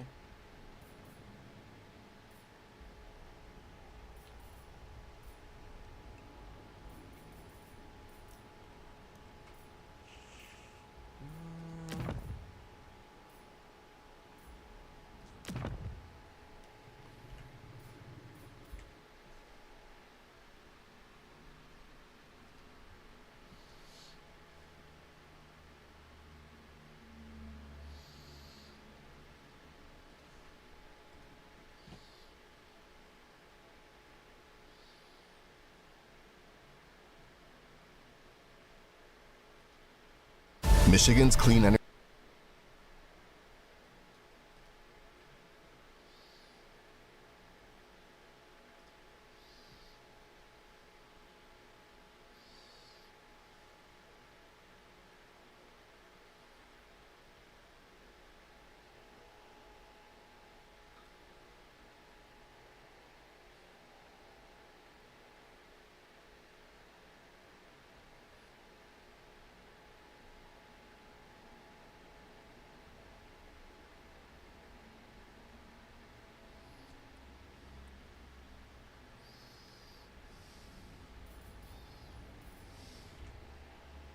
Alright, guys. Christopher's is taking a minute, continuing to build the forces. Till then, here we go. We're just, we're watching a little bit of the action here in the Civil War play so far. Man, my team is getting crushed right now, which is sad.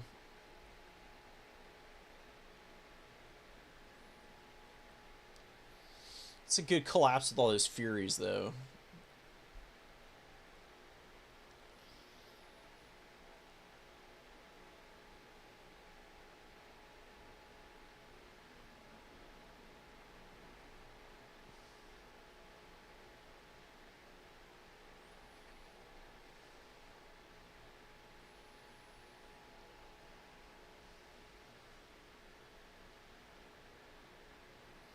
God, man, Martinius is so vicious with the, those Javelin Cav in the background, just wrecking everything.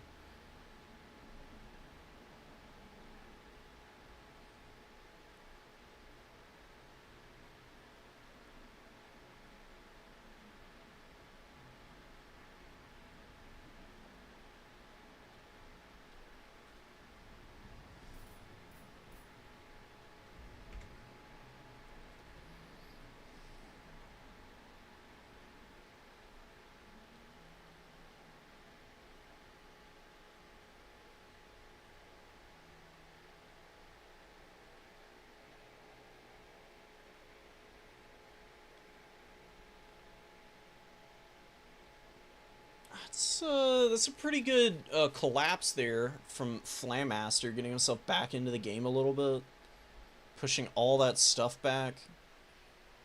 I don't know if he's going to be able to deal with the Grossling Festus. Festus is so hard to kill.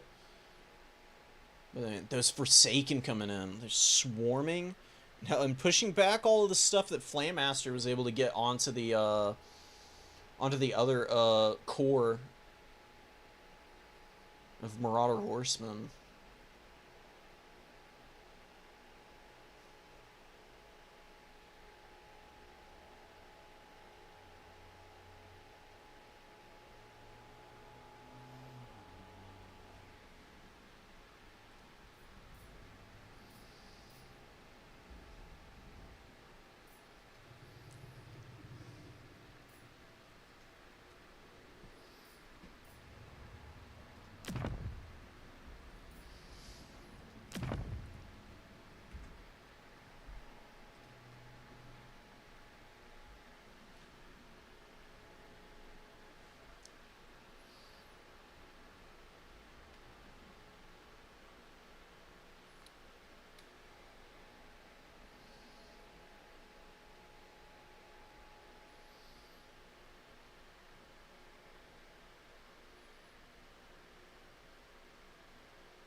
100 value. That's pretty good. I think he was resummoned, though. Or maybe he's just full health. I don't know. Yeah, it's hard to say. He must have gotten some Bunas. Yeah, he just got a Buna there in the 4th quarter. Talk about a game-ending play. Plus, he's a magic damage character, so he's going to be excellent against Exalted Demonettes. You know, this is a really good tech, actually, by Martinius. Like, Exalted Demonettes are weak against magic damage. They're weak against anti-infantry bonus. So an Exalted Hero of Tzeentch on a Chariot is a very sturdy anti-infantry character. And with the Book of Buna, he's actually able to do some work against them. Granted, he still took a shit ton of damage, which is just a testament to how good Exalted Demonettes are. But yeah, there's no way. Flamaster, you know, very sky. I like the aesthetics. I went with black accents.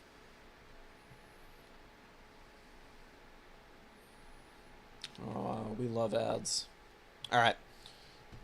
We're kicking it off for the finals of the new player tournament here. Let me flip y'all back over so nobody misses any of the action. We've got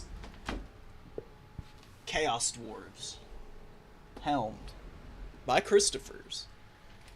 Gonna be going up against Safari Jack and the Tomb Kings, who we just watched do a pretty good job of handling one shooting faction.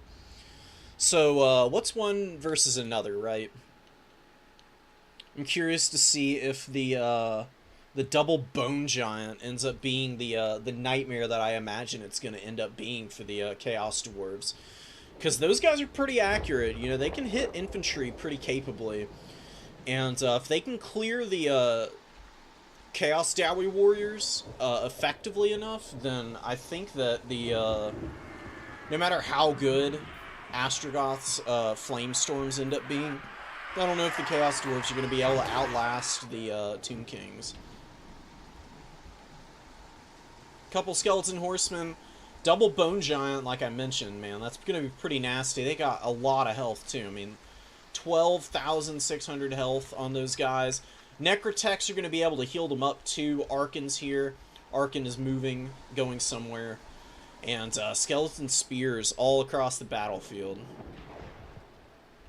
And a Skeleton Warrior, so really not a lot of infantry for the Tomb Kings. Safari Jack really liking to open up with the very aggressive missile play and then summon in all of the infantry behind that. Which I honestly don't. I don't hate. I think it's a really good idea, quite truthfully. It leaves you pretty thin on cap weight in the early game, but you can get a lot of value really early. And he's going to need to. Chaos Dowie Warriors really just slap all of the Tomb King infantry around. I think they trade evenly into Tomb Guard even. There's just not a lot of AP infantry there's no AP infantry options other than the halberds for Tomb Kings. So I don't have a great way to get through those guys in melee, so that's kind of why the double Bone Giant's coming in here. But I do believe there is a Death Shriek rocket around here somewhere. There's a Torok as well. Let's pull Centaur Torok on the field. Some Hobgoblin Archers just to fire in there. They've got good way to fire. They do decent damage. And they got a lot of ammo, but they can be a little difficult to protect. You know, I don't know how much they're going to be able to do against Bone Giants, because I don't know if they'll even be able to get in range in time before they get gunned down. They'll be able to box out the Skeleton Horse Archers decently, though. Here we go. The trees. They move. And they live. And so, Skeleton Horse Archers are going to move up, and they're going to cap the number 1 here. Just for free. Wow. Safari Jack going for the number 3 objective, actually. Being very aggressive and trying to take that. First shot coming in here from the Death Shriek rocket. I'm curious to see what it ends up doing. Is it on the spray fire or the air burst? Or is it just the solid rocket? Solid rocket kills a single horse archer. Definitely not the kind of value that you're looking for. We have a victory point. Keep it from the foe. Having said that, I do believe Christopher's swapping over, maybe. He really needs to be paying attention to this, because this is a big moment. You really don't, you can't afford to waste ammo on that thing. There we go. Airburst mortar round doing a lot better work that time. Killing 10 models off of those horse archers. Getting a good bit of damage and never capped the number 3 objective. So Chaos Dowie able to spare themselves from getting triple capped in the early going here. looking to make something happen for sure. The Goblin Laborers getting shot up a little bit, while Chaos Dwarf Warriors are pushing up slowly. Being very cautious. He's just now leaving the forest to go after the #1 objective. He sees the double Bone Giant here, but you know, the Bone Giants should just start shooting. They've only got 20 shots, sure, but it's not like they have that many more targets that they can go after. Astrogoth and the Bull Centaur are both hiding in the trees. I think you'd be better served getting a little bit of value here, because your options for clearing out the warriors, like I said, are pretty limited. It's gonna take quite a bit for you to be able to work these guys down. There's some chariots on the field. Chariots are okay against the Chaos Dowie Warriors, but you don't really want to let them catch, or not catch, but capture this #1 objective for free. Just kind of leaving it wide open and not being very aggressive getting after it right now. Necrotech being given orders to retreat to the forest. I'm not 100% sure why. There's not really anything aiming at him right now. The Deathstreak rocket lining up a shot. Looks like it's going after the Horse Archers, potentially.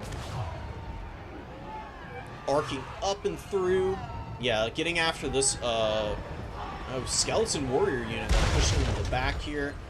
On the single fire mode again, definitely need to be a little bit more aware of what options he's choosing. He doesn't really want to shoot this summon. Needs to keep kiting back with the Hobgoblin Archers.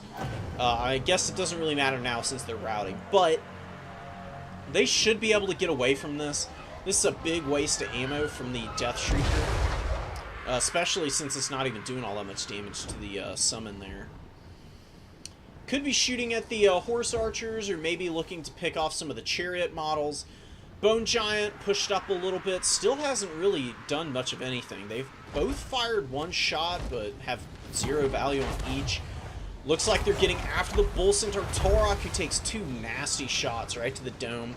Definitely need to pull back with him. Could position him behind the pillar here to shot block. Does also get hit by Spirit Leech.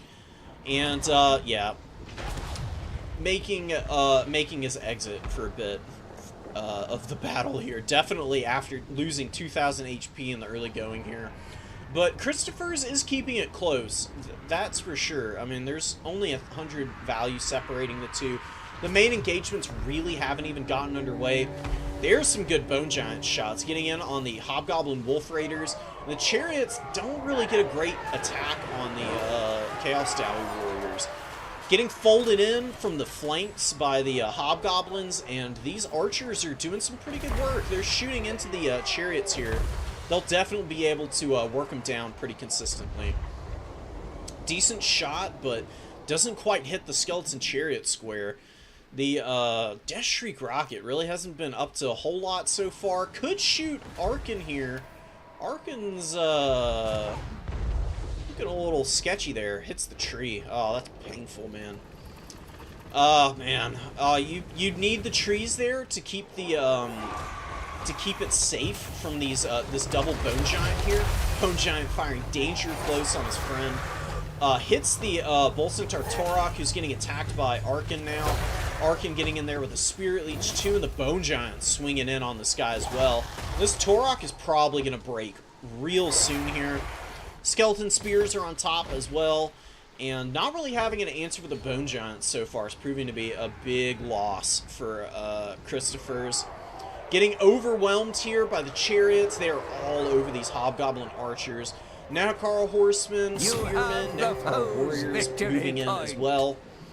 And the mass Tomb King's Infantry doing their best to chew through the Chaos Dwarf Warriors, but they're holding pretty nicely here. But Christopher's did not push up aggressively enough with the Warriors to hold on to this objective. It's actually capped out right now and cut off. Does have some Kadai Fireborn moving in, looking to make a bit of an impact. Astrogoth in the trees over here. He could be providing some Flamestorm value in the main fight over here on the #1 objective. Not doing so right now.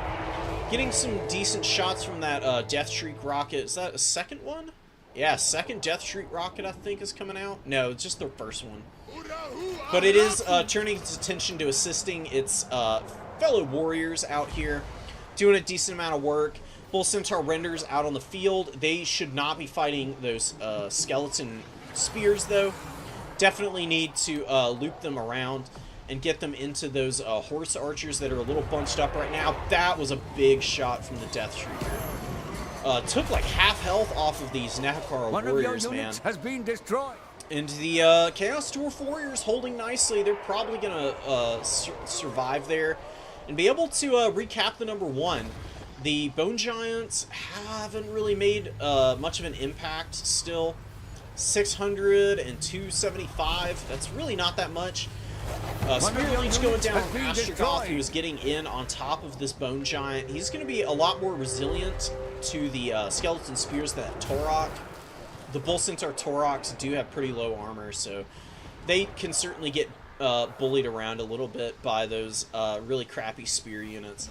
Astrogoth, not so much. Astrogoth is going to be really dangerous to fight here, actually. He can beat up on Arkan. He can pop a Flamestorm here and really help himself out. Oh, good combo. Black Hammer, Hashit, Flamestorm. Everything being popped right now. Christopher's actually making a really good play here.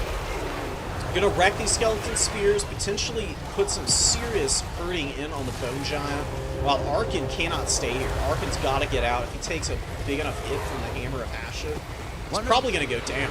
It only needs like 3 or 4 swings from Astrogoth, who's just a great combatant. I mean, it's incredible just how good he is. But getting Spirit Leeched again, not focusing his targeting on the Bone Giant, not getting the value that he could be.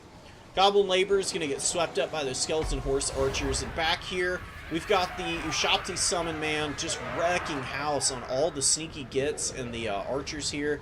Getting some great value out of this. 233 is certainly not bad. And the Death Shrieker Rocket doing decently. Lacking a little bit of a target of opportunity here. Could shoot at the Chosen of the Gods. Looks like the Chosen of the Gods are going to be going after the sneaky gets here, who are going to get punished hard by these missiles, man. They do have that airburst profile that the Death Shrieker has. Death Shrieker shooting those Ushapti. Bit of a missed target there. Could be shooting at the Skeleton Horse Archers out here, although I guess the Kadai Fireborn are quickly making their way through those guys. Another Ash Storm going down, and is the Death Shrieker going to follow this up with some good targeting? Because the Bone Giants are in range now. He can definitely turn his attention here, and Arkan does move into range. Death Shrieker does see switching on. Does he have the right? Does he have the Demolition Rocket on though? Christopher's has been a little inconsistent with having the right ammunition loaded for his cannons. Definitely needs to make sure to have the right stuff going right now. Is behind, but can definitely get back into this match, and Arkan does eat a shot, but doesn't take a tremendous amount of damage for whatever reason.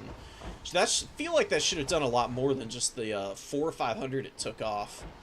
Normally a lot more devastating, but the Kadai Fireborn are eating some Bone Giant shots, kills a couple of models there, and these guys, they are on the Ushapti, Chosen of the Gods, could definitely help work those down.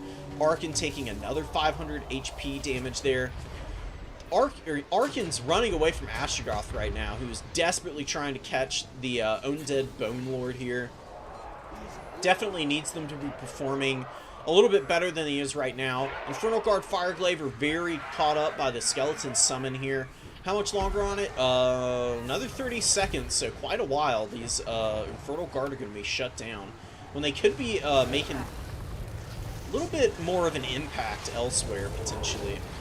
But, man, oh man, Christopher is struggling to shut down the Tomb King shooting. Double Bone Giant is very difficult to tech against, and can be incredibly devastating. I mean, they do so much work, and Arkan takes another nasty hit from the Demo Rocket there, down to 600 HP, continuing to cast Spirit Leeches on Astrogoth here. Pretty even for the Lords here in terms of value. Bone Giants still on the field doing decently. Chaos Dwarf Warriors are killing some Skeleton Warriors on the home objective of the Tomb Kings right now. But having said that, the number 3 is being taken by the Bone Daddies here. We've got the Wolf Riders looking to take out some of these Skeleton Horse Archers. They get a nice charge there. Definitely going to outtrade those Horse Archers. Save this objective probably, and some sneaky gets are following up as well. They are kind of wasting their ammo, maybe even doing a little friendly fire there, which is a little unfortunate. They do have one more volley though, and they'll be pretty nice against these Skeleton Horse Archers here. Demo Rocket again being used on the Horse Archers a little ineffectually. 1,400 value on it though. It is doing a decent amount of One work. of your And units the has Blazing been Beards of the destroyed. Sheriff moving up. Not having great targets though, man. Now that the Tomb King's infantry is mostly dissipated, the Blazing Beards of Basharik are going to get isolated and picked apart by the Eyes of the Desert here, who are looking to get their laser eyes onto something of substance. Chosen of the Gods have been dealt with pretty handily. They're very low. Only 5 models left and pretty low leadership. If the Infernal Guard can get a good volley on those guys, probably finish them off. But it does look like they've got bigger fish to fry. They're being charged down by Nehekar Horsemen, getting a nice volley on these guys, and probably maybe going to be able to finish them in melee. We'll have to see. They are being saved right now by their by the Bone Brethren, because the Eyes of the Desert can't get a good LOS on these guys. As I say that, doing a good job of microing around with the Horsemen. Safari Jack with the Horseman play has been pretty clutch. Definitely been the thing that's kept him in a lot of these games, especially in that Vampire Coast game. Getting good dives onto the missiles in that game. Set him up for getting into the finals here, and doing a really good job of just slowly pressing back the Chaos Dwarves. Dealing with the very heavily armored infantry pretty well. Took him a little while to get through them, but now he's in a very dominant position. The Chaos Dowie Warriors, they're taking a long time to move up. They're getting picked apart by the Laser Snakes and the last remaining Chosen of the Gods. Kadai Fireborn moving in. They're a really powerful unit, but the problem with them is 54 speed's nice and all. They can't catch these warriors, or the horsemen here. And they're just getting absolutely pounded by the Bone Giants and the Chosen of the Gods here right now. Well, the Chosen of the Gods, no, they are shooting at the Kadai. But the Kadai are down to about half health, and they just got out on the field. Another nasty shot. Kills 3 of the Kadai in one go right there. They were all pretty low health, I would guess, by the fact that they all got killed by that shot. But nevertheless, man, not getting any value out of those is really not the situation you want to end up in. Looks like the pressure on the number 2 has been peeled off, and I think that the Tomb Kings have definitely got this game in the bag. One of your units Not a has lot been of units destroyed. that have any real effectiveness on the field right now for the Chaos Dwarves. They're struggling to find a way back into this game. Christopher's is going to call it there. A good try, a really good try. Not ready for the double Bone Giant, though, and that was just a masterful decision by Safari Jack. I mean, they outtrade the Death Shriekers pretty well. They can shoot up the Kadai Fireborn really nicely, as you saw. In a pinch, they can do well against the Chaos Dowie Warriors. They didn't really spend a lot of time shooting at those guys, but 2,400 on one of these guys, 700 on the other, 2,300 on Arkan. Necrotech not doing terrible, and everything else just kind of trading evenly and providing a little bit of value, while the heavy lifting was done by Chariots and the shooting, man. Chosen of the Gods just about paying for themselves, despite the fact that they got pretty seriously damaged, honestly, by the Chaos Dwarf pressure. You know, Kadai Fireborn got on them, some Death Shrieker rockets hit them in the face, doing some nice work. But, you know, not having an answer to these big guys. Kind of being the death knell. I'm not sure what you would bring to answer them. I really don't. I liked Astrogoth going after them. Astrogoth is a good answer to those guys. Really good combatant. He's not very vulnerable to a lot of the hard-hitting removal tools that Tomb Kings have. And let's go take a look.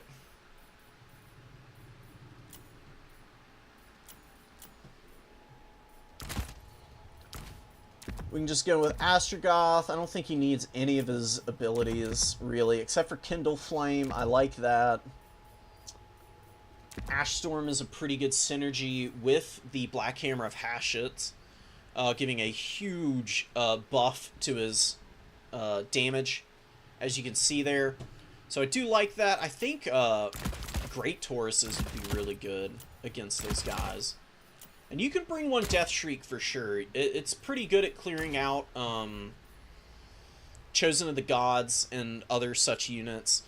Spray Fire can be pretty effective as well. I do like the I like the Warrior front line. Very necessary here. But what do you go from here? The Hobgoblin Archers, they're a cute idea, but they are very low leadership.